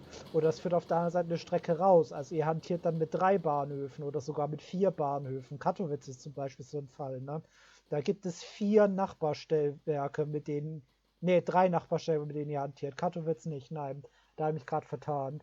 Aber Dorota zum Beispiel, genau, Dorota ist so ein Beispiel. Dorota, der Nachbar hier, der muss mit 4 Stellwerken hantieren, ne? Also mit 4 Nachbarn. Ob dem das passt oder nicht, aber da muss er auch mit klarkommen. Das ist auch so eine örtliche Besonderheit. Also immer mal ein bisschen gucken, ne?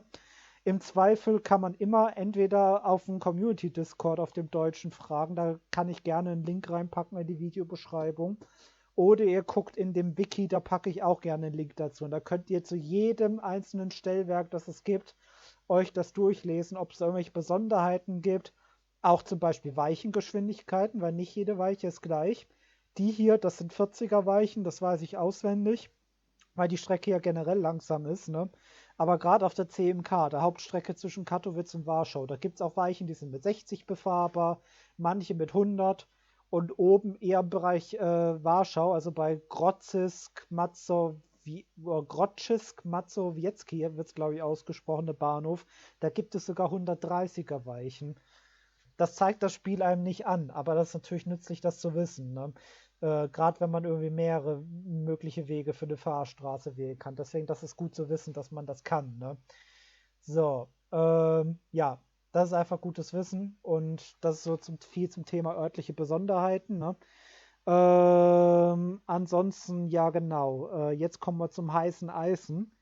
Auflösen von Fahrstraßen und Ersatzsignal und so weiter, diese ganzen Notfallbedienungen. Ne? Da müssen wir jetzt mal warten, bis die Strecke frei ist oder bis Dorota uns hier anfragt, einen Zug zu schicken oder die Gegenrichtung. So lange klinke ich mich hier nochmal aus. So, da bin ich wieder. Also, jetzt haben sich aus beiden Richtungen wieder Züge angekündigt. Ich habe zwischenzeitlich mal die Schranke wieder aufgemacht, dass die Autos fahren können. Wir wollen ja keinen Ärger mit der Ortspolizei von Julius kriegen. So, die Schranke machen wir jetzt erstmal wieder zu, damit wir wieder Fahrstraßen stellen können. So, die sind jetzt unten. Okay, am besten führe ich das vor mit dem Zug, der aus Dorota kommt, wie das Auflösen von Fahrstraßen funktioniert.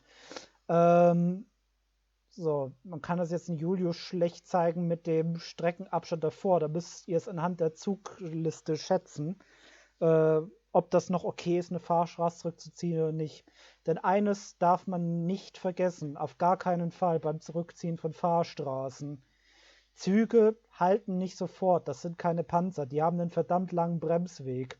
Und wenn TF-Spieler in ein rotes Signal reindonnern und ihr seid schuld, weil ihr das rote Signal produziert habt, dann kriegen die Minuspunkte, obwohl die nichts dafür können. Dann sind die mächtig angefressen. Manche Spieler könnten euch sogar reporten dafür. Deswegen geht sehr vorsichtig damit um. Hier haben wir es jetzt nur mit Bots zu tun, weil das ein leerer Service, deswegen ist das jetzt halb so wild. Ach ja, hier kann ich noch nicht die Fahrstraße stellen, weil die in Dorota belegt ist. So, aber mit echten Spielern da bitte Vorsicht walten lassen, dann mit dem Zurückziehen von Fahrstraßen. So, wie funktioniert das jetzt hier? Der Ablauf ist immer dasselbe beim Relaisstellwerk. Erstmal ziehen wir das Signal hier zurück. Dazu gehen wir auf die Grün-Taste und halten die rechte Maustaste gedrückt. Und ihr seht, das springt dann hier auf Rot um. So, jetzt beschleunige ich hier mal kurz das Ganze. Was kommt hier nochmal aus der DOF-Karte 464012?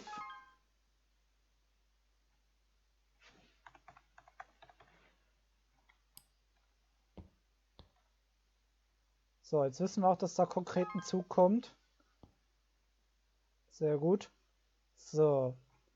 Also, wir sind stehen geblieben. Wir haben das Signal jetzt zurückgenommen mit rechter Maustaste. Wir sehen das Signal hier, das stilisierte steht jetzt auf Rot. Denn wenn der Zug also kommt, muss er da stehen bleiben. Weil das also rechtzeitig jetzt zurückgezogen haben, dann passiert jetzt erstmal da nichts. Ihr seht aber, die Fahrstraße ist hier offensichtlich noch da. Das leuchtet noch alles knallweiß. Ne? Dann müssen wir jetzt also gucken. Das ist das Signal A, um das es geht. Und dann brauchen wir hier verblombte Tasten. Komischerweise ist die Taste jetzt hier nicht mehr verblombt, aber egal. Da seht ihr noch, dass die Blomben dran sind. Warum sind die verblombt? Ganz einfach. Im echten Leben müsste der Fahrdienstleiter jetzt wohl eine Art Bericht oder sowas ausfüllen über den Vorfall, weil das halt ein Störvorfall wäre. Das ist eine Notbedienung. Ne?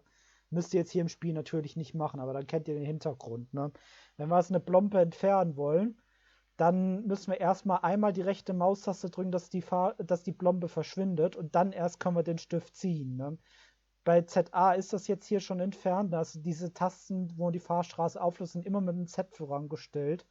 Da gehen wir jetzt auf ZA, weil das Signal A ist, dem wir die Fahrstraße zurücknehmen wollen, weil es hier von Signal A ausgeht, die Fahrstraße. Halten das gedrückt und zack, die Fahrstraße ist aufgelöst. Jetzt können wir wieder ganz normal eine neue Fahrstraße einstellen. In Dorota haben wir nicht viel Auswahl, wir haben nur die beiden Gleise, ne? Aber ja, dann habt ihr das auch einmal gesehen. So, wir lassen jetzt mal die Fahrstraße aufgelöst, weil dann können wir mit dem Botzug auch gleich mal das Thema Ersatzsignal durchkauen. So, Ersatzsignal, was ist das? Ich habe ja schon ein, zwei Mal gesagt an verschiedenen Stellen, es gibt hier Sicherheitsfunktionen verschiedene, ne, die das Einstellen einer Fahrstraße verhindern. Einfach damit keine Zugunglücke passieren. Ne? Für den Fall, dass irgendwas mal fehlerhaft funktioniert. Es gibt im Moment keine Störungen auf Störpulten oder sowas. Ne? Es gibt also eigentlich keinen legitimen Grund und meistens habt ihr dann eher was falsch bedient, wenn ihr das wirklich gar nicht mehr ohne Ersatzsignal machen könnt. Und auch trotz To-Do-Liste, dass ihr mal eine Strecke mit den Augen abgelaufen seid und alles und eigentlich alles richtig ist. Wenn ihr dann immer noch keine Fahrstraße einstellen könnt, obwohl die Strecke soweit vorbereitet ist, dann ist das ein legitimes Szenario, wo man ein Ersatzsignal braucht. Ich sage auch noch einmal durch, das ist nicht die erste Anlaufstation. Immer bitte zuerst die Checklist durchgehen, ob ihr nicht doch irgendwas vergessen habt. Was weiß ich, die Schranke ist oben oder eine Weiche ist falsch gestellt. Immer zuerst die Checkliste durchgehen, bevor ihr ein Ersatzsignal gebt. Das kann man nicht oft genug in die Köpfe von Menschen einhämmern. Ist ganz wichtig. Ja, auch spielerisch betrachtet, jetzt mal abgesehen von den echten Hintergründen des echten Lebens. Denn Lokführerspieler werden einfach, weil sie oft genug getrollt wurden mit Ersatzsignalen, misstrauisch, wenn sie das sehen. Und da seid darauf gefasst, wenn ihr das nicht einem Lokführer im Voice-Chat oder geschrieben erklärt, warum ihr ein Ersatzsignal gibt, dann kann das auch mal sein, dass der stehen bleibt vom Signal und sagt, ich fahre jetzt hier nicht ein, erklär mir, warum du ein Ersatzsignal gibst. Ne? Oder dass sie halt sauer auf euch werden. Damit müsst ihr immer rechnen. Ne? Deswegen, ja, das ist eine große Verantwortung, eine große Macht. Ne? Damit muss man sehr vorsichtig umgehen. So, wie dem auch sei. Jetzt, wo wir diesen ganzen Disclaimer aus dem Weg haben, ne? Kommen wir jetzt zum Thema, wie man da jetzt vorgehen würde. Oder noch besser, ich führe es vor, sobald der Zug hier durchgefahren ist. Ja, dann können wir das noch einmal durchexerzieren. Ne? Das blocken wir erstmal zurück, dass der Dovka weiß, dass die Strecke frei ist. So, und sobald der Bahnübergang frei ist, mache ich den auf und dann können wir das einmal demonstrieren. Ich mache mal kurz einen kleinen Cut. So, da sind wir wieder. Der Bot, der kommt jetzt gerade zum Stillstand vor dem Signal, denn er hat ja keine Fahrstraße, er kann ja nicht fahren. Ne? Und wenn wir es jetzt hier drücken, geht nicht. Weiche ist ja, Schranke ist ja oben, ne? Ist nicht sicher. Und jetzt kommt die Macht des Ersatzsignals. Wir können jetzt diese Sicherung damit außer Kraft setzen. Ne? Dafür müssen wir im Ablauf natürlich gucken, dass der Fahrtweg auch entsprechend frei ist. Ne? Wir sind dann also selbstständig für die Sicherung verantwortlich. Das macht dann nicht für uns das Stellwerkspult. Ne? Und daran erkennen wir auch, dass es eigentlich in der Regel nicht notwendig ist, ein Ersatzsignal zu geben. Ne? Weil wenn wir es abschreiten in eine Richtung, wir sehen, die Weiche ist okay, oh, Schranke ist ja oben. Ich muss die Schranke senken. Und dann kann man auch eine normale Fahrtstraße einstellen. Wir tun jetzt mal so, als ob das hier gestört wäre mit der Schranke. Da gibt es schon noch im Spiel so eine Störung, aber wir tun jetzt mal einfach so, als ob. Ne? Schranke lässt sich nicht schließen. Ne? So, und hier die Weiche ist auch in Ordnung eingestellt. Dann in dem Fall gehen wir hier zu diesen SZ-Tasten. Wenn ihr auch drauf fährt, seht ihr hier als Beschreibung Ersatzsignal einschalten, rechte Maustaste. Und das müssen wir auch, weil wir jetzt ja dann nicht manuell zurückblocken können, weil wir keine normale Fahrstraße einstellen können. Da können wir jetzt auch zum Hilfsweisen Rück- und Vorblocken kommen. Ne? Müssen wir das auch hier kombinieren mit der Rückblock-Hilfstaste. Das ist auch so eine Sondertaste, die dann hier gebraucht wird. Ne? Wir aktivieren jetzt also die. Dann leuchtet hier die weiße Lampe als Bestätigung. Und jetzt aktivieren wir das Ersatzsignal. So, ihr seht hier ein weißes Blinken. Das seht ihr jetzt auch hier in der Zugliste, dass das Signal weiß blinkt. Und jetzt seht ihr auch, der Zug fährt. Obwohl die Schranke offen ist. Ja, Katastrophe, wollen wir nicht, ne? Aber lassen wir jetzt so, ne? Ich will das jetzt euch demonstrieren, dass der Zug da eiskalt rüberfährt, auch wenn die Schranke offen ist, ne? So, und dann müssen wir die Vorblock-Hilfstaste hier, weil wir dann auch nicht manuell richtig vorblocken können, müssen wir auch hilfsweise vorblocken. Und dann können wir, also wenn wir, die funktioniert leicht anders, wir ziehen den Stift, ne, aktivieren diesen Vorblock-Taste-Modus, ne, und dann können wir die Vorblock-Taste drücken. Und dann kann der Zug da auch fahren und das Nachbarstellwerk weiß, dass ich den jetzt gerade mit Ersatzsignal fahre. Mal abgesehen davon, dass wie gesagt Lokführer misstrauisch sind, wenn man sie mit Ersatzsignal fahren lässt, die sind dann auch in der Geschwindigkeit limitiert, weil die dann quasi auf Sicht fahren. Also auf Sicht fahren ist in Deutschland eigentlich, soweit ich es weiß, 20 km/h. Ja, Dadowka, ich sag dir, was kommt, nämlich der 2411. In Polen sind es 40 km/h, also da dürfen die nur mit maximal 40 km/h am Ersatzsignal vorbeifahren.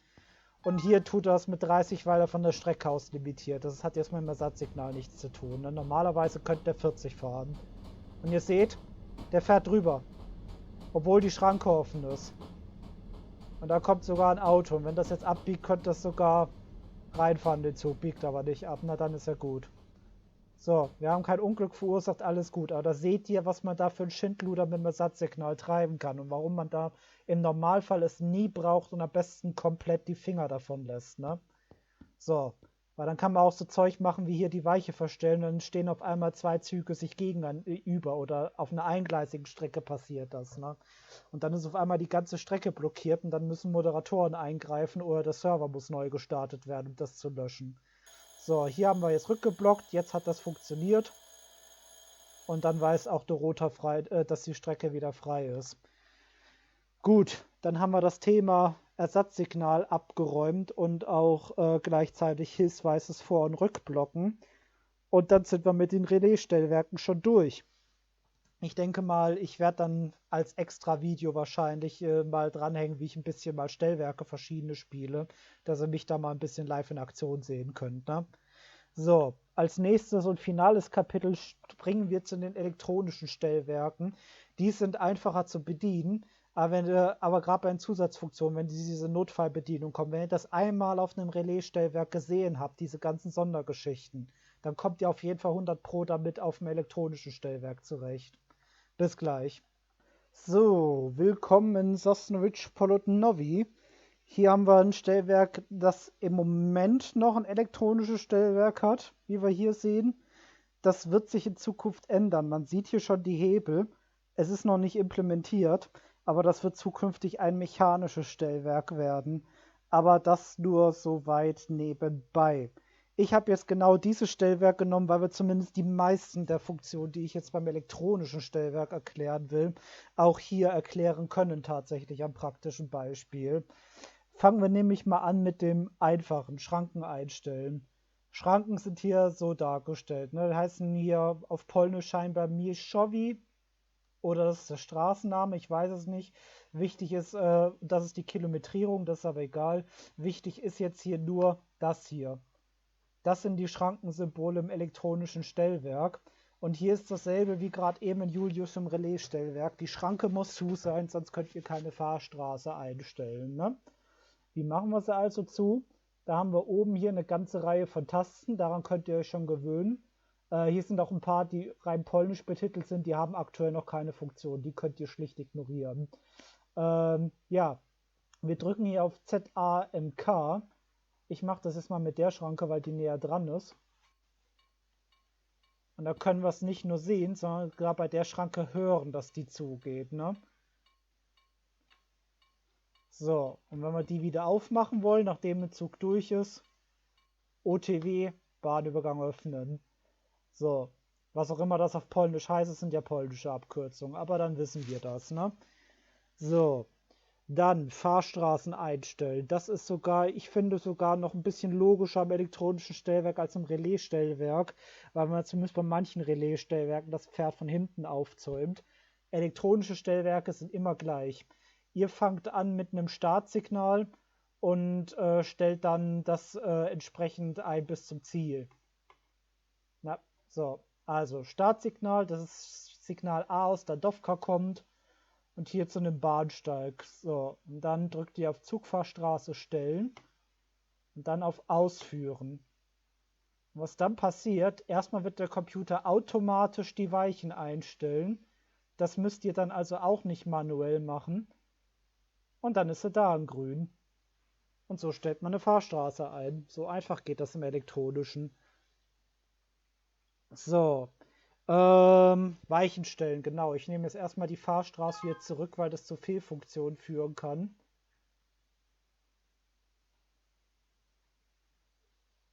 Wenn ich die jetzt so eingestellt lasse, erkläre ich gleich warum und wieso. Weichen einstellen. Wenn ihr es mal manuell machen wollt, ne, man kann auch manuell die Weichen einstellen. Das kann sogar Sinn ergeben. Wenn jetzt hier ein Zug stehen würde und die Weichen wären jetzt so eingestellt, wie sie sind, und ich würde eine Fahrstraße da rausstellen, ne, er markiert es ja auch hier, wohin ich die Fahrstraße stellen kann, ne, dann würde es ja ein paar Sekunden dauern, bis er die Weichen umgestellt hat. Inklusive Flankenschutzweichen. Das denkt der Computer auch mit. Ne? Wenn ich jetzt hier die Weiche so eingestellt hätte, ne, und ich würde jetzt hier eine Fahrstraße anfordern, würde er zuerst einmal automatisch die Weiche umstellen und dann würde er hier die Weiche automatisch hier zurückstellen als Flankenschutz, dass da unter keinen Umständen ein Zug von der Seite reinfahren kann. Ne? So, aber ich habe es gerade schon gezeigt, ihr könnt hier mit Plus und Minus die Weiche manuell umstellen. Ihr seht hier die kleinen Pluszeichen, das ist dann die Grundlage, dann wisst ihr, wo das Plus hin zeigt, ne? Wenn ihr es dann umstellt. Also hier ist Plus nach links. Wenn ich jetzt also hier Plus drücke, stellt er die Weiche wieder gerade. Ne? So, dann könnt ihr nämlich hier die Weichen schon manuell einstellen und so vorbereiten. Und dann ist die Fahrstraße sofort instant da. Sollte eigentlich instant da sein. Ich glaube, ich habe mich verdrückt. Ach nee, Quatsch. Hier. Passiert auch nochmal einem erfahreneren Fahrdienstleiter ein Thema Sicherheit. Die Strecke ist ja gar nicht freigegeben, deswegen kann ich keine Fahrstraße einstellen. Das ist jetzt mein Fehler. Aber ja, dann wisst ihr das, ne? So, dann haben wir auch das Thema Weichen einstellen abgefrühstückt. Und jetzt hat mir eine KI geschrieben und irgendeiner will einen Zug zu mir schicken. Genau. Sosnovic Glowny will mir über Gleis 2 einen Zug schicken. So, wir nehmen also jetzt hier die Meldung, dass wir es hier frei haben. Und dann können wir das gleich einmal durchexerzieren. Weil ich jetzt geschrieben habe, fragt jetzt Glowny hier an. Das ist jetzt hier wie bei vor einem Dorota. Wir geben ihm das Streckengleis frei. Das machen wir mit PZK. Erlaubniswechsel zustimmen. Ausführen. Und dann stellt er jetzt die Signale automatisch auf dieser kleinen Strecke. Kann ich euch auch zeigen. Das ist die Strecke, die ich jetzt angucke. Das ist Gleis 2. Und ihr seht, der Pfeil leuchtet nicht nur durchgehend, der leuchtet jetzt sogar rot. Dass der jetzt teilweise rot leuchtet, heißt einfach nur, dass Glowny jetzt die Fahrstraße eingestellt hat. Den müssten jetzt auch hier sehen können. Genau, der fährt jetzt gerade hier rein in diese Kurve. Jetzt leuchtet er vollrot. Das heißt nicht, dass der Zug jetzt nämlich zwischen mir und Glowny da auf dieser Strecke ist. Den werden wir hier auch gleich sehen, physisch, weil der ist wirklich nicht weit entfernt. Wir können von hier aus sogar da hinten, ihr seht da leicht die Fahrmassen, sogar die Hauptstrecke sehen, die nach Glowny reinführt, von Katowice kommt. Wir sind hier direkt am Abzweig. So. Und dann müssten wir, da kommt der Zug, ein TLK ist das, der kommt jetzt hier reingeschlichen mit 20 km/h. So, dann müssen wir jetzt hier die die Schranke runterlassen auf jeden Fall, was also können wir überhaupt keine Fahrstraße stellen. Gucken, ob der hier bei uns zählt. Das tut er ist sogar schon markiert auf Plattform 1, Gleis 1, das ist hier. Und dann, jetzt kann ich das einmal demonstrieren. Hier sind noch nicht alle Weichen automatisch gestellt worden, ne? Deswegen mache ich das jetzt einmal manuell zum Vorführen.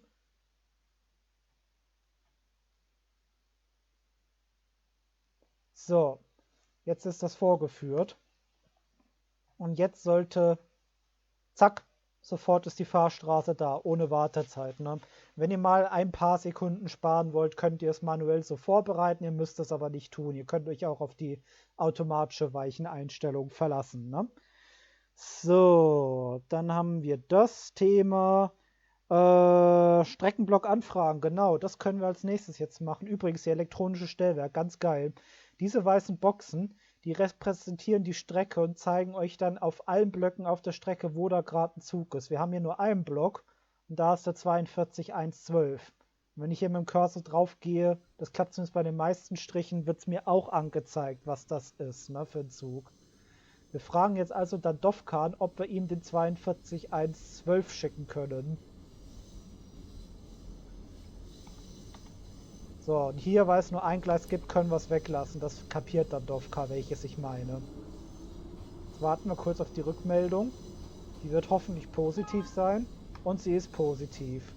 Und ihr habt gesehen im Chatfenster, Dadovka hat kapiert, dass das Gleis 1 ist, das gemeint ist. Jetzt hier, wir haben hier mit WBL-Streckenblock einschalten den angefragt.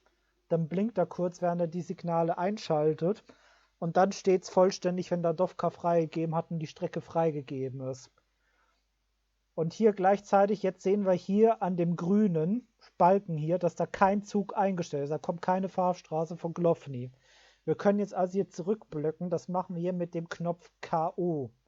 Hier ist übrigens auch das Räumungsmelder einschalten, DKO, das dieses hilfsweise Rückblocken, was ihr schon auf dem Relaisstellpult bei Julius gesehen habt, was ich euch vor Ort gezeigt habe. Und da gibt es auch entsprechend ein Gegenstück fürs Vorblocken. Machen wir jetzt nicht, es ist dieselbe Vorgehensweise, nur in elektronisch, deswegen sparen wir uns das jetzt. Ne? So, ich zeige es später. Wir blocken jetzt erstmal zurück und machen die Schranke wieder auf, damit die Autos fahren können. Und dann weiß Glowny, die Strecke kann wieder angewählt werden. So, 42112 ist angekommen vor eigentlich einer Minute. Ich habe nur zu lange erklärt. Das wollen wir dem nicht anlassen. So. Dann haben wir den jetzt auch hier korrekt eingespeichert im Fahrplan. Und dann stelle ich dem guten Kollegen jetzt hier eine Fahrstraße raus, damit er nach Dadovka weiterfahren kann. Und dann seht ihr da auch den Ablauf. Er stellt jetzt die Weiche automatisch, prüft, dass hier Flankenschutz da ist. Und jetzt ist die Fahrstraße da. Und jetzt seht ihr, wie gerade eben bei dem Fall hier auch, das leuchtet halbrot, weil ich die Fahrstraße eingestellt habe. Und sobald er los auf die Strecke fährt und auf der Strecke ist, leuchtet es dann vollständig rot.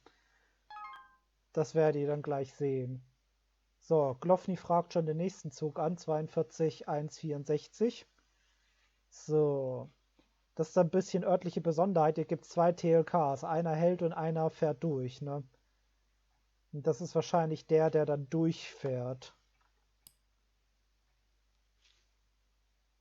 So, er fragt an. Und hier, ich zeige es nochmal extra. Wir klicken drauf, PZK und dem Erlaubniswechsel zuzustimmen, ausführen. Und das ist eigentlich für alle Kommandos, außer dem Weichenstellen, braucht man für alle Kommandos nochmal eine extra Ausführbestätigung, damit er sie umsetzt. Ne? So, dann machen wir die Schranke zu und dann können wir da auch wieder eine Fahrstraße. Und jetzt seht ihr hier, der Pfeil leuchtet vollständig rot, weil jetzt der Zug gerade losfährt. Und der Dadovka ist ja bereits informiert, weil ich ja angefragt habe, ob ich die Strecke haben kann, um den Zug da durchzuschicken. So, werden wir kurz warten, erkläre ich kurz das hier. Das ist einfach eine Darstellung, dass ein Gleis gesperrt ist. Das habt ihr auch schon in Betschin und Julius gesehen, oder dass da noch extra ein Schild dran hängt. Ne? Da leuchtet es auch durchgängig rot. Ne? Das Gleis kann man also nicht verwenden. Hat einen simplen Hintergrund. Wir haben hier 3 Gleise mit Strom und es gibt im Moment nur Elektrolokomotiven im Spiel. Und entweder ein Gleis hat keinen Strom, dass da nur Diesellokomotiven drauf fahren können, dass es deswegen gesperrt ist, oder was man hier sieht mit diesem Schild hier, dass das ein Baugleis ist und wir da einfach keinen Zug reinschicken dürfen. Ja, weiß ich nicht, was für ein Grund ist. Das ist leider nicht grafisch nicht so gut dargestellt. Manche Gleise sind so baufällig, dass die unsicher sind, dass man da keine Züge fahren lassen kann, dass die, was weiß ich, wegbrechen oder sowas. Ne? Deswegen ist es gesperrt und deswegen können wir da nichts schicken. Hier kommt man aber auch so zurecht. Meistens hat man nie den Bahnhof so voll, dass man da gar nichts machen könnte. Jetzt gucken wir mal den 42164, ob der hier halten will. Nein, wie ich sagte, will er hier nicht. Das ist dann hier so zum Thema, jedes Stellwerk ist ein bisschen anders und hat örtliche Besonderheiten. Das ist so eine Besonderheit. Ne? So, was ich dann gerne mache, damit die Bahnsteiggleise frei ist, ich stelle den dann hier eine Fahrstraße auf Gleis 3. Dann wird er zwar durch die Weichen auf 40 gebremst, weil die hier im Bahnhof hier aber eh nur maximal mit 40 rumfahren, auch selbst wenn sie geradeaus fahren. ist das hier nicht wirklich von Belang. Deswegen, das ist schon örtliche Besonderheit Nummer 2. Und jetzt müssen wir hier warten, bis der Zug 42112 in Dandowka angekommen ist und Dandowka zurückgeblockt hat. Noch ist er auf der Strecke. Wenn ich jetzt hier auf die Karte gucken würde, dann könnte ich das sogar auf der Karte mitverfolgen, wo genau er ist. Aber ich will mich jetzt nicht darauf verlassen, weil ich euch das jetzt zeige, wie man das aus dem Spiel allein heraus alles erkennen kann. Ne? So, übrigens hier, dass die Weiche hier gesperrt ist zum Umstellen, sehen wir, dass die hier gelb markiert ist, weil es auch durch Flankenschutz gesperrt ist. Ne? Ja, deswegen, das hat seine Richtigkeit, dass das gelb leuchtet. Okay, ich gucke mal kurz auf meine Checkliste, ob es noch irgendwas anderes gibt, was ich... Das sehen wir jetzt hier, es blinkt gelb und gleich wird es wieder grau. Und jetzt ist es grau. Warum? Weil Dandowka jetzt gerade zurückgeblockt hat und mir signalisiert hat, die Strecke ist frei. Und Dandowka fragt sogar, ob er einen anderen Zug schicken kann, den 24949. Das ist, oder 929, das ist aber nur eine S-Bahn. Deswegen werden wir jetzt Folgendes machen. Zuerst sage ich Dandowka, dass das nicht geht. Der 24929 kann nicht angenommen werden. Grund für die Ablehnung. Wir haben ja einen Zug mit höherer Priorität stehen. Ich muss einen Zug mit höherer Priorität fahren. Und das senden wir ihm jetzt und sehen das hier. Das bestätigt die KI nicht, dass er das erhalten hat. Ne? Und jetzt kommt Schritt 2. Jetzt fragen wir ihn an, dass wir den Zug hier schicken dürfen. Ganz normal 42164. Ja, sollte er so kapieren. Und dann guckt er dann doch, kann die KI bei sich, Moment mal, was ist das für ein Zug und sieht, oh, das ist ein TLK, der tatsächlich höhere Priorität hat, nicht gelogen. Und dann gibt das mir frei. Nächster Schritt. Wir fragen an, WBL, Streckenblock einschalten. So, und dann müssen wir jetzt kurz warten. Und dann Dovka sollte mir das jetzt aber bestätigen, auch hier, jetzt wo er ja auch schon im Chat zugestimmt hat, dass es macht, ne? So. Dauert kurz.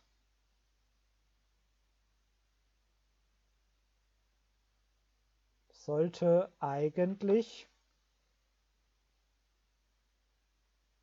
Ich frage nochmal an, sicherheitshalber, weil irgendwann hört das auf zu blinken. Diesmal mal mit Gleis, sicherheitshalber. Dann sollte er es jetzt eigentlich bestätigen. Jetzt hat er es bestätigt. Jetzt sehen wir es, weil es hier durchgehend leuchtet. Und weil der Zug durchfährt, können wir ihm jetzt die Ausfahrtfahrstraße stellen. Er stellt hier dann jetzt automatisch diese Weichen um, wie ihr seht. Und zack, da haben wir die Fahrstraße. Okay, dann haben wir das jetzt einmal gezeigt, wie wir da mit der KI umspringen. Das ist ja sogar ideal, dass die KI uns einen Zug entgegenschicken wollte und wir das mal ablehnen konnten. Da habt ihr das nämlich schon gleich mal gesehen, wie das in echt aussieht. So, wir hören gerade im Hintergrund, da kommt jetzt hier der Zug durchgefahren. Und sobald der durch ist, können wir hier die Schranke öffnen. Das ist das Schöne an diesem kleinen Mini-Stellwerk hier als Nachbarstellwerk von Glofny, dass die Züge ja wirklich direkt an einem auf Bodenlevel vorbeifahren. So.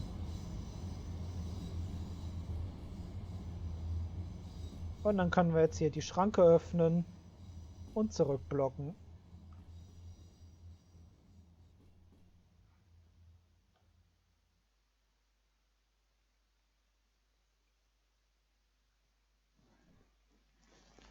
So, und ich denke mal, ich werde dann mit der S-Bahn das erklären, wie das dann funktioniert hier mit Ersatzsignalen und hilfsweisen Vor- und Rückblocken, damit ihr das auch einmal gesehen habt. Und so lang cutte ich hier raus. Ach so, Auflösen und Fahrstraßen, ja, habe ich schon gezeigt, aber kann ich gerne nochmal tun, solange hier sobald gleich der Zug weg ist. Es gibt nämlich hier zwei Wege, wie ihr eine Fahrstraße auflösen könnt, genau. Ich mache jetzt hier dafür nochmal die Schranke zu, weil ich sonst keine Fahrstraße einstellen kann. Ah, er macht's jetzt, okay. Übrigens, wenn ihr hier irgendwas klicken weghaben wollt, einfach irgendwo ins Feld links klicken und dann verschwindet das hier oben. Und auch einen netten kleinen Trick kann ich jetzt zeigen, braucht man aber sonst nicht. Man kann hier alle Weichen sperren, das braucht man im Regelfall eigentlich nie. Und man kann hier mit ODS Zusatzdaten neu laden. Ist wie wenn ihr F5 drückt im Browser. Es gibt eigentlich kein Szenario im Spiel, wo ihr das mal real machen müsst, da habt ihr das auch einmal gesehen. Wobei doch, es gibt ja eine Fahrstraße, die ich einschreiben muss, wir gar nicht warten. Wir stellen jetzt mal die Fahrstraße ein.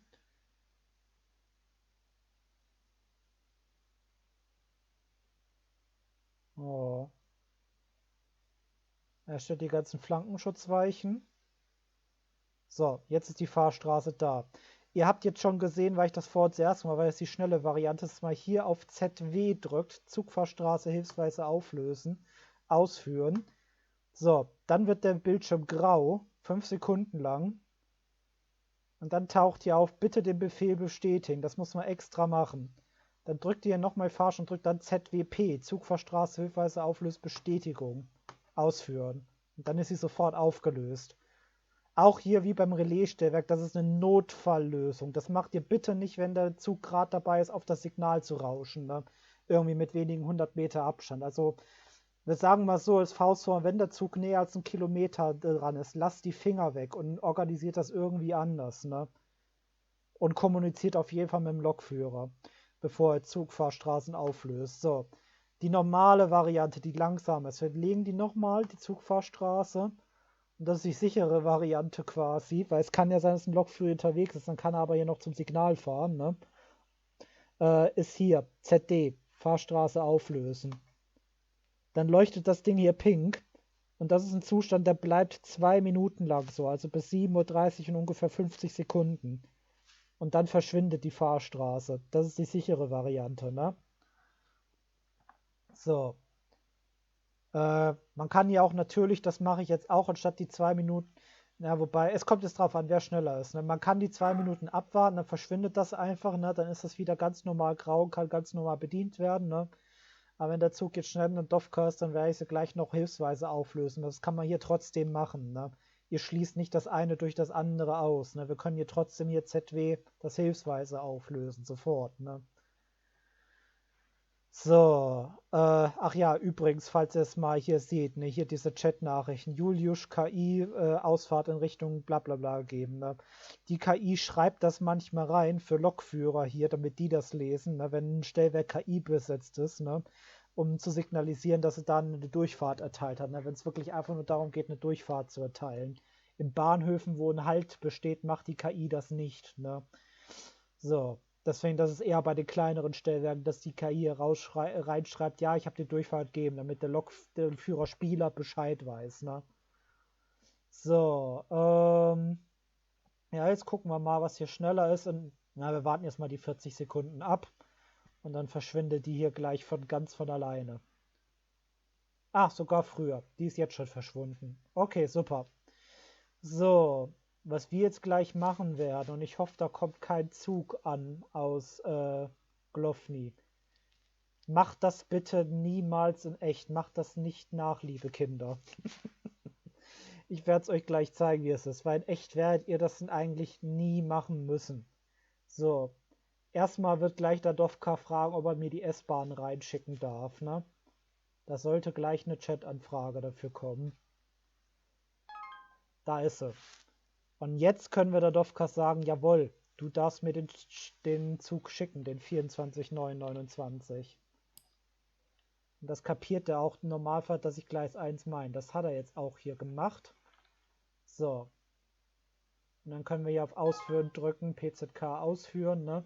Habt ihr schon gesehen und da ist es da. Und wir lassen den jetzt hier mal zu uns fahren und lassen den dann extra vorm Signal dann stehen, weil ich dann auch hier einmal das hilfsweise Vor- und Rückblocken in Kombination mit Ersatzsignal zeige. Und dann machen wir da gleich den ganzen Ablauf durch und so lange cutte ich hier nochmal raus. So, willkommen zurück. Mittlerweile ist der Zug hier angekommen und steht jetzt bei mir, wie wir hier sehen, vorm Signal. Ich will rein. So, der 24929 will hier an Gleis 2. Und jetzt machen wir es mal absichtlich mit Ersatzsignal und hilfsweisem Rückblocken und Vorblocken, damit ihr das mal gesehen habt. Ne? Also, Gleis 2 ist hier. Er will auf Gleis 2, wir müssen also manuell jetzt die Weichen stellen, weil wir ihn mit Ersatzsignal fahren lassen, weil sonst fährt er ja ins Nirgendwo, nicht ans Ziel. So, das ist Schritt 1. Jetzt fährt er dorthin gleich. Also erstmal hier machen wir an Räumungsmelder anschalten, Initialisierung, weil wir hilfsweise rückblocken wollen. So, da gleich bitte Befehl bestätigen, DKOP. So, jetzt blinkt hier gelb. Ne? Das heißt also, wir können dann, nachdem er durch ist, dann rückblocken. Hätten wir so oder so gekonnt, aber wir machen es jetzt ja mal vor. Ne? Und jetzt Ersatzsignal. Das ist SZ. Das ist das, wo ich vorhin meinte, das ist eigentlich die Abkürzung von was anderem bekannt ist und nicht von Celigi. Ne? Nein, SZ ist für Ersatzsignal. Habt ihr auch schon auf dem Relais-Stellwerkspult gesehen. Auch das müssen wir erst initialisieren. 5 Sekunden warten. Und dann würde ich hier sagen, bitte den Befehl bestätigen. Und dann machen wir das hier auch. Und dann blinkt das hier weiß auf, so wie es am Signal selber weiß blinkt und auch hier in der Zugliste blinkt.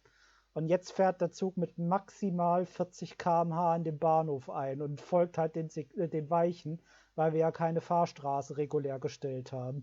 Ich habe jetzt manuell dafür gesorgt, dass alles richtig ist. Übrigens hier Thema Flankenschutz. Wenn jetzt hier ein Zug wäre und ich den mit Ersatzsignal losschicken würde, würde der dem jetzt hier rein donnern. Deswegen ist das brandgefährlich. Ne? Ja, und hier, weil keine Fahrstraße gestellt ist und das Computersystem auch nicht weiß, wo er hinfährt, leuchtet auch das hier rot auf. Natürlich fährt er jetzt hier nicht in das Containerterminal. Ne? Das ist auch so eine Besonderheit. Ne? Lasst euch nicht davon verwirren. Ne? Ihr wisst ja, wohin ihr was ihr eingestellt habt, wohin dann der Zug fährt. Ne? So, im Normalfall werdet ihr das also nie sehen. Übrigens, was man hier sieht, was aber auch genauso in echt ist, dann beim Relaisstellwerk meine ich, ne, das leuchtet nur 60 Sekunden lang auf, das Ersatzsignal, und dann verschwindet das wieder. Ne? So, wir können jetzt hier nochmal rückblocken, dass die Strecke frei ist. Dafür haben wir jetzt ja gesorgt mit dem Räumungsmelder, dem hilfsweisen Rückblocken. Und das ist jetzt soweit normal wieder.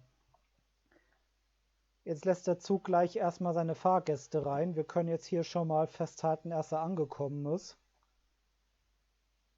Und ich habe jetzt vergessen, das hier einzuhauen, dass er durch ist. Aber gut, ich habe mir jetzt halt auf andere Dinge im Tutorial konzentriert. Ne? So, Multitasking und so weiter. Schwer, schwer. Okay, da hinten sehen wir die S-Bahn, wie sie gerade einfährt. Und die hält jetzt gleich da an, um Fahrgäste rein rauszulassen. Und dann wird sie als nächstes zum nächsten Signal vorfahren.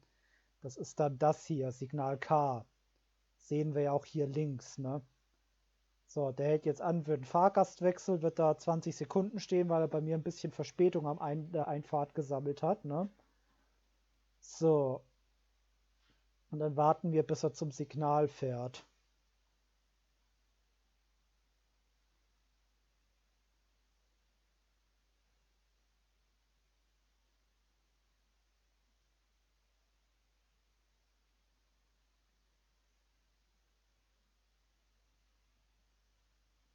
Jetzt fährt er los.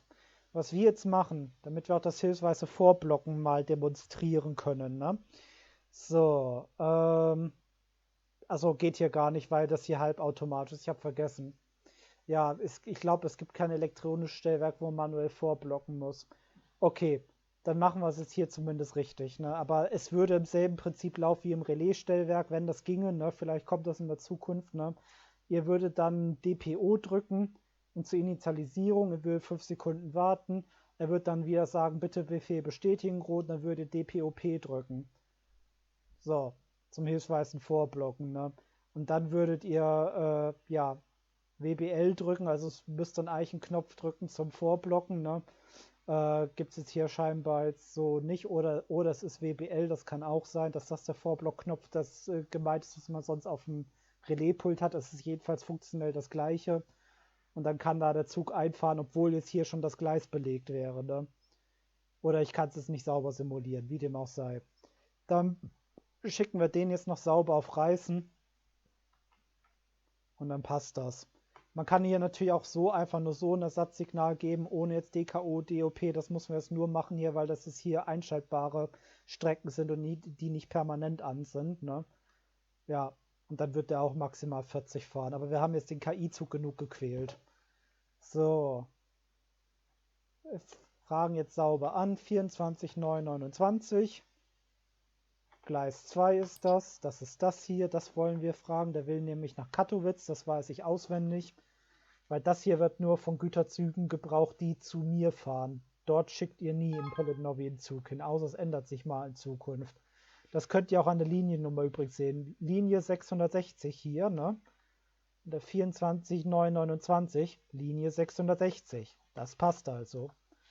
So, wir stellen ihm jetzt ganz normal die. Achso, erstmal den Block hier anfragen. Die KI hat schon bestätigt, was anderes erwarte ich nicht. Genau.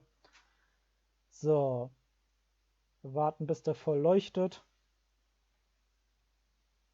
Und dann stellen wir ihm die Zugfahrstraße. Ach, hier könnten wir doch hilfsweise vorblocken. Ja, gut. Es ist egal. Ich habe es schon in der Theorie erklärt. In der Praxis werdet ihr es hoffentlich sowieso nie brauchen, ne? Im Zweifel sonst immer, wenn ihr ein Problem habt, bevor ihr mit Ersatzsignalen rumspielt, erstmal auf der Karte gucken und im Zweifel im Community-Discord fragen. Das ist die beste Anlaufstelle. Wir helfen gerne. Vor allem, wenn es darum geht, irgendwelche Blockaden zu vermeiden. Na?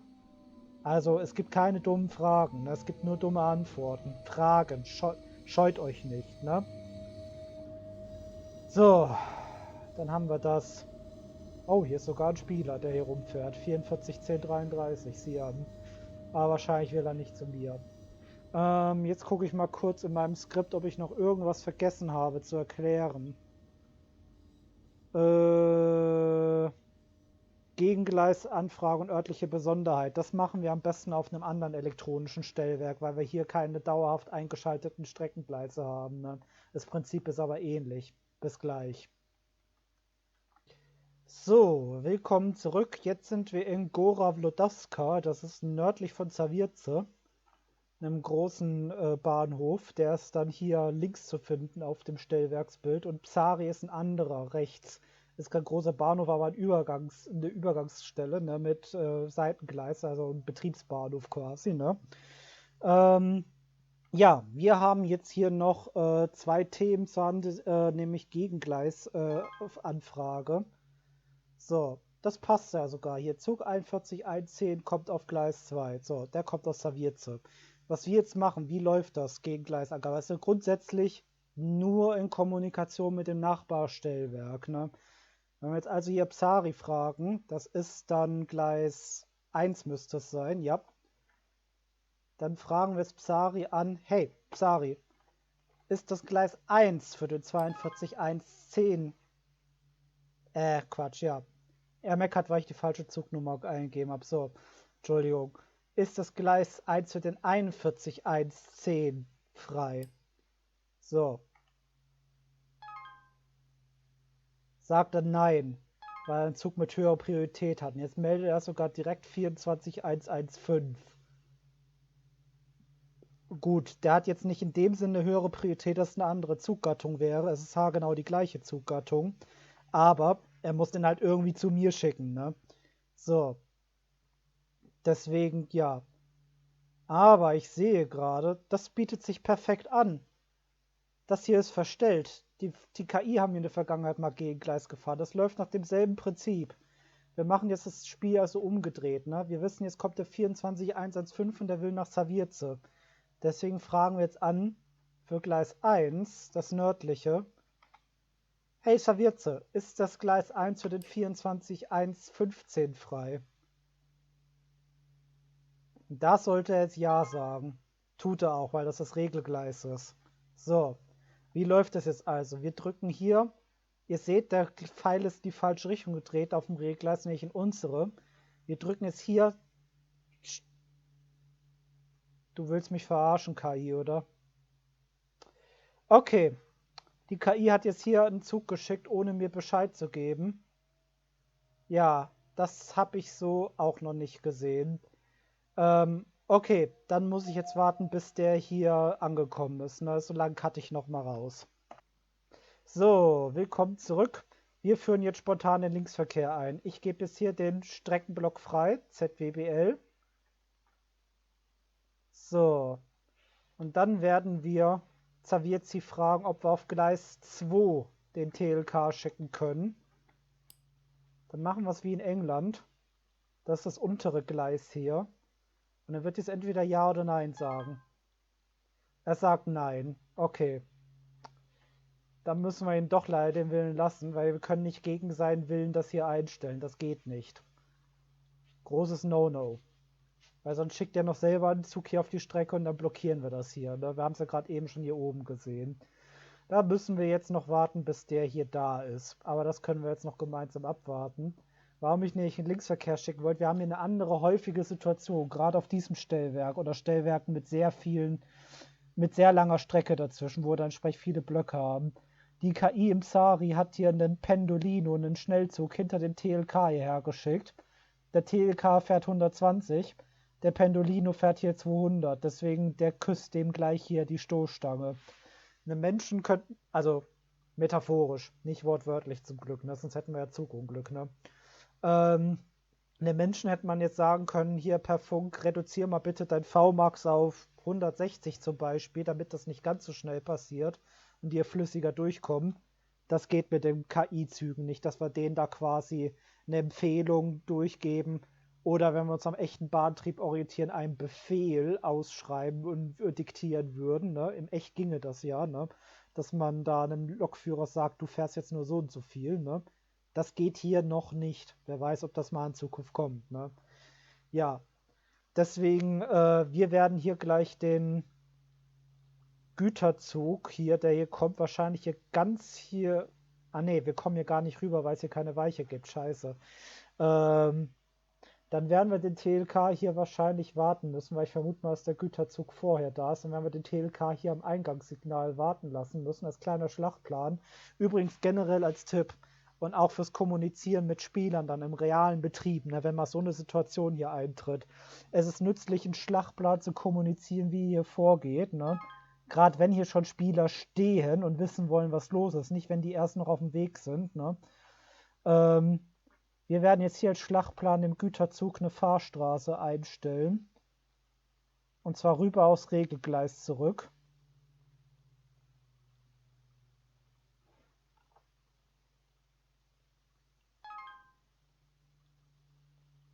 So, beziehungsweise ich guck mal, was das für ein Güterzug ist. Was für ein VMAX der hat. VMAX 75, das ist schlecht. Jetzt müssen wir gucken, kommt ein Pendolino jetzt noch in der nahen Zukunft daraus. Wir haben jetzt auf der Spielzeit 7:58 Uhr gleich. Kommt hier ein Pendolino, ein EIJ. Ja, der kommt. Und der wird auch garantiert dem auffahren, das sehe ich schon. Das ist ein Risiko. Und der sowieso. Nee, dann Schlachtplan zurück. Das ist ein Fall, wo wir jetzt noch haarscharf die Fahrstraße hilfsweise auflösen können.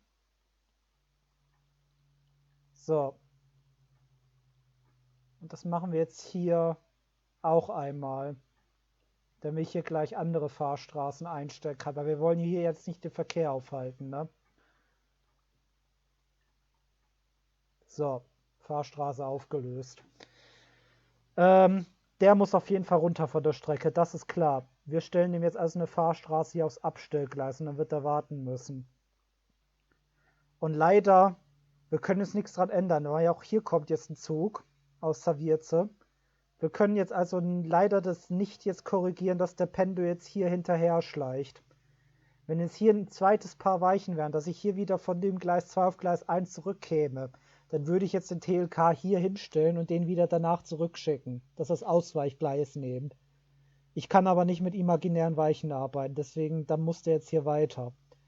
Das ist jetzt aber nur halb so schlimm. Aus einem Grund. Stichwort örtliche Besonderheiten. Ne? Deswegen genereller Tipp, auch gerne mal Stellwerke, für die euch interessiert, mal als Lokführer abfahren, weil dann fallen euch ja diese örtlichen Besonderheiten ja erst recht auf, weil ihr dann am direktesten betroffen seid. Ne? Hier ungefähr gibt es eine Langsamfahrstelle, wo die Züge nur 120 fahren dürfen. Das stört den TLK nicht, der fährt sowieso nur 120. Stört aber im Normalfall im Pendo Eurocity, weil der Pendo 200 fährt und der Eurocity, der hier hinten angedonnert kommt, der fährt ja 140. Die müssen dann bremsen. Ne? Deswegen ist das jetzt halb so wild. Und der muss sowieso andauernd anhalten und wieder beschleunigen, weil der andauernd hier dem TLK auf ein rotes Signal drauf fährt. Ne? Stichwort Fahrstraßen beschleunigen. Ich stelle hier schon mal die Weichen wieder zurück auf Ausgangsstellung. So viel zum Schlachtplan. Es spricht eigentlich nichts dagegen, Höchstens, wenn der schneller da ist. Das ist jetzt die Frage. Naja, meiner Erfahrung nach, das ist wieder Erfahrungswert, ne? Gegengleisfahrten bringen vor allem bei längeren Strecken wie hier was. Ich habe das schon mal gemacht, dass ich hier einen TLK geschickt habe und dann den Pendel aufs Gegengleis geschickt habe. Aber erstens, so wie es aussieht, sind sie zuerst da. Oder vielleicht sind sie zuerst da. Und zweitens, bevor ich das geklärt habe und der Pendel hier tatsächlich das Gleis gewechselt hat und dann da beschleunigt hat, dann treffen die wahrscheinlich zeitgleich und serviert sie ein. Das bringt also nicht wirklich was, wenn ich jetzt hier den Pendel aufs Gegengleis schicke. Und für den Eurocity bringt es erst recht nichts. Deswegen, das müssen wir jetzt so hinnehmen. Da kommt jetzt der Güterzug angeschlichen mit 40, weil er hier aufs Seitengleis muss. Da hat er keine andere Wahl. Der kann die Weiche da nur mit 40 passieren.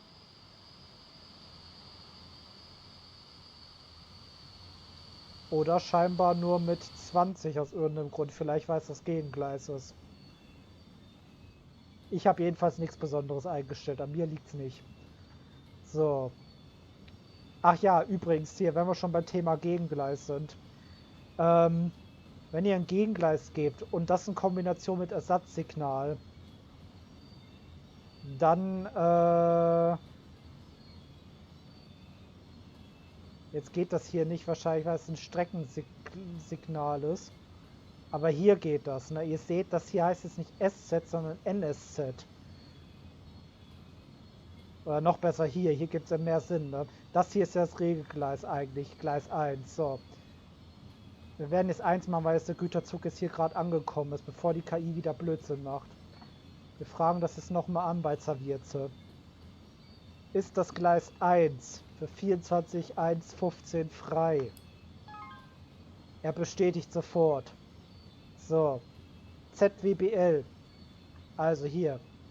Streckenblock freigeben. Ausführen. Was er jetzt macht, er stellt jetzt erstmal alle Streckensignale zurück, dass die nicht mehr in meine Richtung leuchten und aus sind. Das dauert ein paar Sekunden. So, jetzt ist er fertig. Und jetzt fragen wir hier an. WBL. Streckenblock einschalten.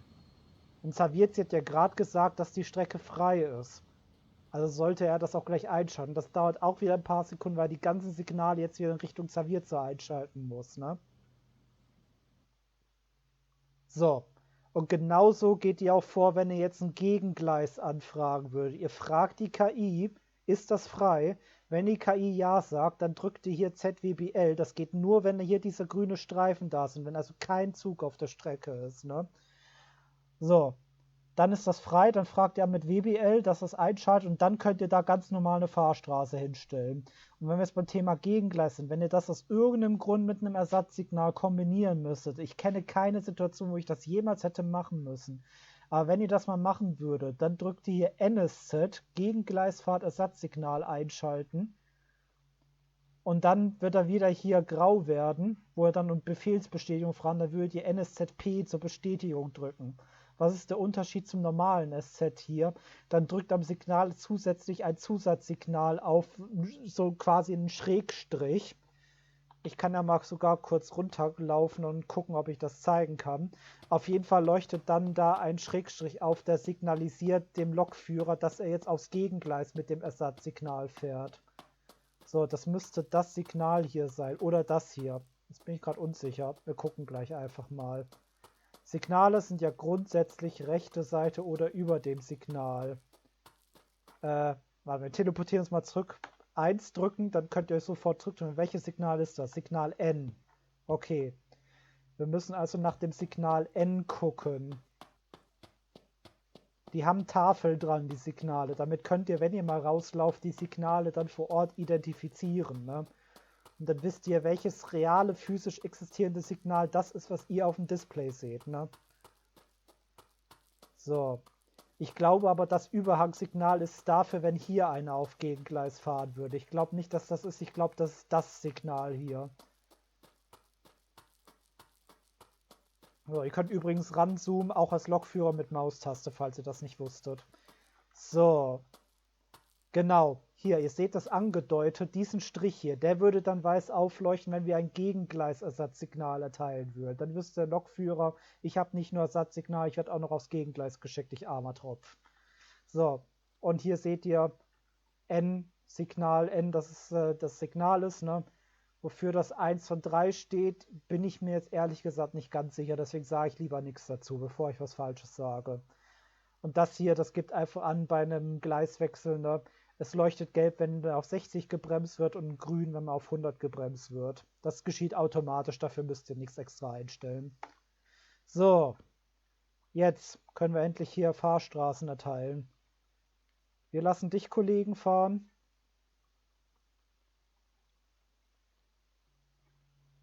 Wir lassen dich, Kollegen, jetzt mal einfahren. Und dann können wir ja mal gleich versuchen, ob wir für den Pendo das angefragt kriegen bei Servierzi, dass wir den Pendo auf Gegengleis fahren dürfen. Einfach mal zu Testzwecken, ne? So, weil wenn wir einmal die Erlaubnis haben und das hier freigegeben haben, dann haben wir das sicher. Dann kann die KI nur fragen, ob wir es freigeben, aber oder sie kann es anfragen, aber wenn wir dann nichts sagen, dann wird es nicht von sich aus tun. So, das geht um den 1413. Ist für 1413 auf Streckengleis 2 die Strecke frei, Savierze? Was sagst du?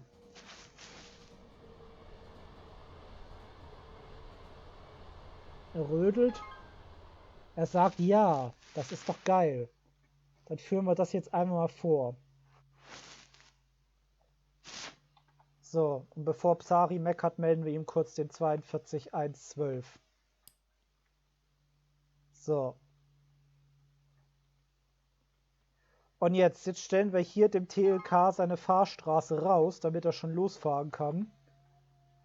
Und das ist so eine Situation jetzt hier, wenn wir einen Menschen hätten, weil wir jetzt 2 Gleise in seine Richtung schicken, dass es angebracht wäre, ihm zu sagen, auf welchem Gleis er dann kommt, ne? Damit er es rechtzeitig sieht vorab, ne? Einfach eine Etikette wieder, ne? Also 24.1.15, das machen wir jetzt mit der KI vor. 24.1.15 ist um 8.07 Uhr abgefahren, so auf Gleis 1. Dann hat auch die KI das ganz sicher kapiert. Und jetzt, wo die Strecke auf dem Gegengleis frei ist, sagen wir jetzt dem Pendolino, dass er darüber darf. So. Die Fahrstraße ist hier verzögert aufgeploppt, weil er erstmal das hier einstellen musste. Die Weichen meine ich, die musste er erstmal einstellen. Und jetzt fährt der Pendo da durch. Und der wird jetzt maximal 100 fahren, weil das hier 100er Weichen sind. Wenn ich gerade richtig im Bilde bin. Ansonsten nicht verzagen, Wiki fragen, ne? So.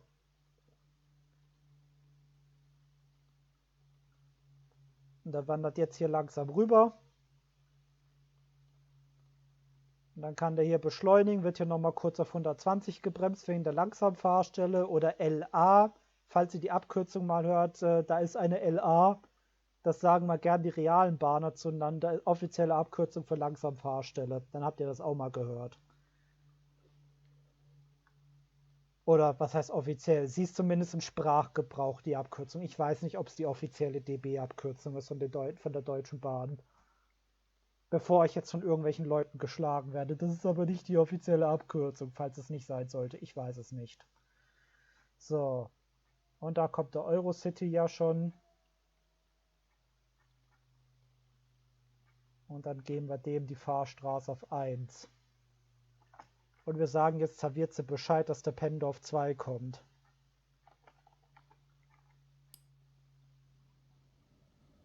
Die KI kann übrigens nicht fragen, was ist weggefahren auf Gleis so und so. Das kann sie nicht, das gibt der Spruch nicht her.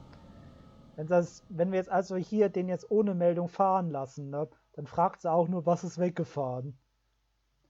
Und wenn ihr hier gar keine Meldung geben, dann müsst ihr erstmal gucken, dann würde ich in chronologischer Reihenfolge erstmal auf Gleis 1 den TLK weitermelden und dann auf Gleis 2 den Pendo. So. Und dann können wir ja gleich hier ein bisschen das Elefantenrennen zwischen 2 Tonnen schweren Lokomotiven mitverfolgen, weil auch wenn ein Hochgeschwindigkeitszug ist, auch der wiegt natürlich einige Tonnen, ne? So. Habe ich jetzt sonst noch irgendwas zu erklären oder irgendwas zu vergessen? Wir haben jetzt mal die Gegengleisanfahrt Fahrt mal demonstriert. Beim Relaisstellwerk habe ich zumindest erklärt. Örtliche Besonderheiten. Was ich sonst noch sagen kann, während wir hier warten aufs Elefantenrennen in Grodzisk, Mazowiecki, oben in Warschau.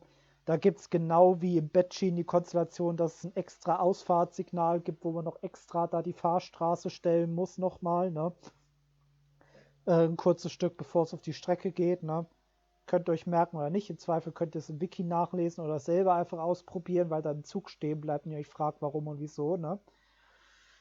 Ansonsten habe ich jetzt tatsächlich alles erklärt, ne? Und hier sehen wir jetzt hier der Pendolino, der setzt hier zum Überholen an, weil er natürlich deutlich schneller ist als der TLK. Ne? Also man wird hier sehen, der wird hier vorbeiziehen und zuerst in Zawietze ankommen, weil wir es hier sehr zeitnah gemacht haben. Wenn der TLK jetzt schon ein bisschen rausgefahren wäre und nicht hätten jetzt verzögert aufs Gegengleis geschickt, dann hätte sich das schon nicht mehr gelohnt. Ne? Deswegen Gegengleis braucht ihr selten, wenn überhaupt, dann eher auf längeren Strecken wie hier, ne? Nach Psari. Szenario habt ihr den langsamen Güterzug hier geschickt und von hinten und habt vergessen, dass da aus Zawietze eigentlich ein Pendo kommt. Ne? Und damit der Pendo nicht mit 75 den Güterzug dahinterher dackeln muss, dann schickt er ihn hier aufs Gegengleis. Ne? Und ja, wenn wir es jetzt hier mit Menschen zu tun gehabt hätten, hätten wir einfach hier Hörer abnehmen können, ne? Und anrufen können. Können wir jetzt hier nicht machen, weil hier KI sitzen. Ne? Aber ja.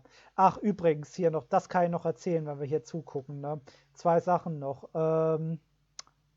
Erstens, wenn ihr mit einem Menschen telefoniert, ganz normal mit dem Telefon hat ihr erstmal ein Düt, Düt, weil der erstmal hier den Hörer entgegennehmen muss. Ne?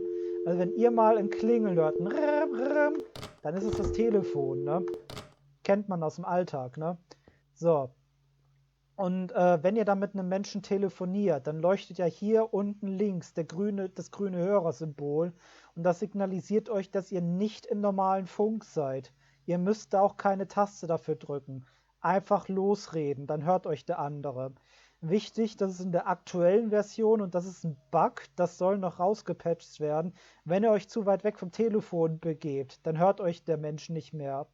Das ist ein Bug also. Also wenn ihr telefoniert, in der Nähe des Telefons bleiben. Ne? Das ist quasi wie wenn ihr mit dem kabelgebundenen Telefon hier den Apparat runterreißt, weil ihr zu weit weg seid. Ne? Und dann deswegen die Verbindung abbricht. So könnt ihr euch das analog vorstellen. Ne? Ja, zweitens, wenn hier ein Mensch sitzt und ihr mit dem was schreiben wollt und ihr schreibt hier irgendwas rein, ich mache das jetzt mal vor, weil es eine KI ist. Hallo, und ihr drückt Enter. Taucht nicht auf. Warum? Auch das ist vermutlich mal ein Bug. Ihr müsst selbst bei einem Menschen erstmal eine vorgefertigte Nachricht schicken. Zum Beispiel Zug so und so ist abgefahren. Ne? Und dann erst könnt ihr hier selber menschliche Chat-Nachrichten schreiben. Hallo Kollege. Und dann könnt ihr es so machen wie ich vorhin mit, ja, jetzt hier im Beispiel hier 42112 kommt. Ne? Das reicht auch schon als Zugmeldung, weil dann hat euer menschliches Gegenüber erstens den Ton, der aufploppt, dass er weiß, ich muss gucken, da kommt irgendwas. Er hat die Zugnummer von euch, dann weiß er, was für ein Zug da kommt. Ne? Auch wenn er es auf dem Display selber sieht, macht es trotzdem bitte. Es gebietet die Höflichkeit. Ist keine Regel, ist keine Pflicht, aber es wäre sehr nett, wenn ihr es macht. Ne? Dann hat er schon die Zugnummer und weil hier neben den Chat-Nachrichten außer ihr stellt irgendwas anderes ein. Aber neben den normalen Chat-Nachrichten ist hier auch immer dieser Zeitstempel. Dann weiß er auch, wann er bei euch losgefahren ist. Ne? Und dann kann er das auch für sich abschätzen, wann er in etwa ankommt. Ne? Ist also ganz toll zu wissen. So, ja, die beiden Sachen habe ich jetzt noch nachgeschoben, die mir jetzt eingefallen sind. Jetzt fragt Zawietzi, was Ach so, ja genau, weil ich den Zug hier vergessen habe zu melden. Da haben wir es schon hier. Die KI hat vollkommen recht. Seppuku. Ich habe nicht gemeldet. So, ich bin böse gewesen. So, das haben wir jetzt aber korrigiert. Ja, und ich bin auch böse gewesen, weil ich hier nichts eingetragen habe. Aber das war jetzt zu viel zu erklären. Das war jetzt wichtiger. Okay, wenn ihr jetzt so weit dabei geblieben seid, das wird jetzt irgendwie insgesamt über eine Stunde oder so sein. Ich weiß, es ist sehr ausführlich, ne? Aber Fahrdienstleiter kann man auch nicht mal kurz nebenbei erklären. Ne? Aber wenn ihr bis dahin da geblieben seid, dann danke ich euch fürs Zuhören ganz herzlich. Wer will, lade ich nochmal ein extra Video, ein bisschen Fahrdienstleiter-Action hoch, dass ihr mich mal im Live-Betrieb auf DE1 seht. Da kann ich noch sagen, ganz wichtig, DE1 und andere Server von anderen Ländern haben eine keine-Events-Regel. Was heißt das auf gut Deutsch? Ihr dürft euch keine Störungen ausdenken. Zum Beispiel, ich habe hier eine Signalstörung. Wir können nur eingleisigen Betrieb hier fahren. Verboten auf DE1. Das ist ein Event. Dürft ihr euch nicht selber ausdenken. Ne? Die einzigen Events, die erlaubt sind, sind die vom Spiel selber kommen. Zurzeit gibt es nur eins und das betrifft euch als Fahrdienstleiter nicht. Manchmal stellen KI-Fahrdienstleiter den Spielern eine Fahrstraße per Ersatzsignal, ne? Also geben ein Ersatzsignal. Ja, und dann müssen die dann 40 fahren. Das ist das einzige Event, was es zurzeit gibt. Vielleicht kommen später andere Sachen wie ja, Weichenstörungen und sowas. Ne? Aber auch selbst dann es sind nur die Events erlaubt, die das Spiel selber für euch einbaut. Das kennt ihr vielleicht schon aus Stellwerksen. Da gibt es ab und zu Störungen, die zufallsgeneriert werden. Ne? Gibt es im Spiel noch nicht in Simrail, aber vielleicht gibt es das hier irgendwann mal. Ne? Nur solche Events sind erlaubt. Ihr dürft euch nicht selber Störungen ausdenken auf DE1. Wenn ihr sowas machen wollt, euch selber Störungen ausdenken wollt und dann den Betrieb verändern wollt, macht das auf DE3 oder DE4, die leeren Server, wo auch ein paar Spieler sind. Die haben keine Eventsregel, da dürft ihr das machen. Ne? Da ist es erlaubt. So. Und natürlich alles, was die Spielmoderatoren, die offiziell sagen, da geht dann natürlich alles. So, jetzt hier noch kurz, weil wir es gerade sehen. Zawierze angefragt, ob Gleis 2 wieder frei ist. Ne? Wir sagen das Zawierze, weil ihr seht, wir haben nichts gemeldet. Also macht Zawierze hier auch nichts. Er wartet auf unsere Rückmeldung. Wenn wir jetzt auch nicht reagieren, fragt er irgendwann nochmal. Wir sagen ihm jetzt für den Zug 4114 ist das Gleis 2, das Regelgleis von ihm zu mir frei. Dann wird das hier blinken, weil er das dann bei sich jetzt aufhebt gleich. Ne? Also er macht bei sich quasi das ZWBL mit seiner Taste. Zawierze ist ein Relaisstellwerk. Ne? So, Zawierze wird gesagt haben, jawohl, ich bestätige das. Ne? Ist in echt übrigens auch so. Wenn da im echten Leben Fahrdienstleiter und Lokomotivführer miteinander kommunizieren, ne? Was weiß ich, Fahrdienstleister A fragt erstmal Fahrdienstleiter B, darf ich dir überhaupt den ICE 369 schicken? Jetzt mal völlig ausgedacht. Ne? Dann sagt Fahrdienstleiter B, darfst du, ich wiederhole, du schickst ICE 369 zu mir. So in etwa läuft das. Ne? Und so sieht auch hier, die KI sagt, ich wiederhole. Für Zug 4114 auf Gleis 2 ist der Streckenblock um 8:16 Uhr frei. Streckengleis 2. Und er wird das hier anfragen, sobald bei ihm, bei sich das Gleis 2 frei ist. Da wird wahrscheinlich jetzt gerade noch der Pendel, den ich ihm geschickt habe, fahren, ne, in den Bahnhof rein. So. Ja. Darauf können wir noch warten. Und dann kann ich hier gleich nochmal im langsamen Fall erklären, wie das hier läuft, dass ich hier das wieder oder zeigen. Ich habe es ja eigentlich schon gezeigt, aber wenn ihr dabei sein wollt, wie ich das Regelgleis hier wieder herstelle, weil falls hier andere Spieler kommen, die wollen ja auch noch Ordnung haben, ne? Das ist jetzt mit denen nicht abgeklärt. Ich kann noch Psari in der Zwischenzeit sagen, dass ich ihm den 629004 geschickt habe, weil sonst fragt er irgendwann nochmal. Das war jetzt irgendwann, das kann ich noch zeigen, Kleinigkeit, das war jetzt vor circa 4 Minuten. Wir können das zurückdatieren, 8:14 Uhr. Und dann ist auch hier der Zeitstempel angepasst, 8:14 Uhr. So. Und dann meldet das auch entsprechend Psari zurück, dass der um 8:14 Uhr abgefahren ist. Ne? Ja. Jetzt können wir hier noch warten oder nicht. Ich meine, ihr könnt da an der Stelle abbrechen, wenn ihr nicht warten wollt. Ne? Ich warte jetzt hier noch, weil ich die Ordnung wiederherstellen will. Ne? Ich will kein Chaos hinterlassen, wie gesagt. Ich will nicht den Betrieb stören in keiner Weise. Und ja. Ansonsten, es freut mich, wenn ihr mir Kommentare hinterlasst, ne? Falls ihr Fragen habt oder so oder Verbesserungsvorschläge. Ne? Im Gegensatz zu anderen Leuten, die irgendwas auf YouTube machen, werde ich jetzt nicht um Likes oder Subscribes bitten. Ich bin kein regelmäßiger YouTuber. Ne? Die Tage, das habe ich schon lange aufgegeben. Ne? Ich arbeite was Ordentliches. Ne? Außer ihr meint jetzt, hey, ich will öfters von dir Content sehen. Ne? Dann kann ich es mir überlegen. Ne? Was immer eine Heidenarbeit, ein Video zu schneiden und hochzuladen. Das hier, das wird wahrscheinlich auch Stunden dauern. Das mache ich eher morgen, am Montag, dem 25.07. Ja, ansonsten habe ich da jetzt nicht viel zu erzählen. Gut, ja. Also da würde ich mich freuen über Kommentare, ne? Feedback, immer gern gesehen. Vielleicht sieht man sich auch mal auf freier Strecke oder als FDL-Kollegen auf DE1. Da bin ich am meisten unterwegs, sei es als Zugfahrer oder als FDL. Ne? Ich sag nochmal Zaviezi, dass der Block frei ist. Sicher ist sicher. Vielleicht hängt die KI da gerade ein bisschen.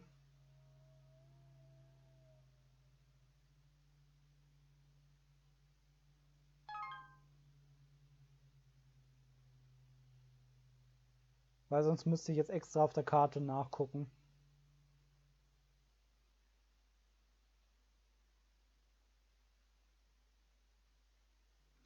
Ja, was man hier auch gerade sieht, live in Action und gerade bei diesem Stellwerk. Ne? Es gibt Perioden, ne?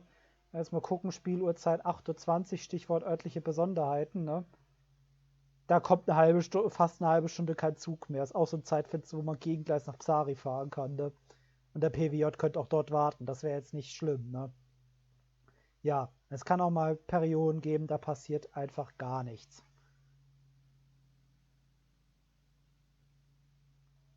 Glaube ich, muss hier keine Ausfahrsperre anschalten. Ich meine, ich könnte es machen, das wird nur das Signal auf Rot schalten. Mehr passiert nicht. Gut. Ansonsten, ich kann auch einfach rausgehen, das die KI machen lassen. Nochmal danke fürs Zuhören und dann wünsche ich euch noch einen schönen Tag.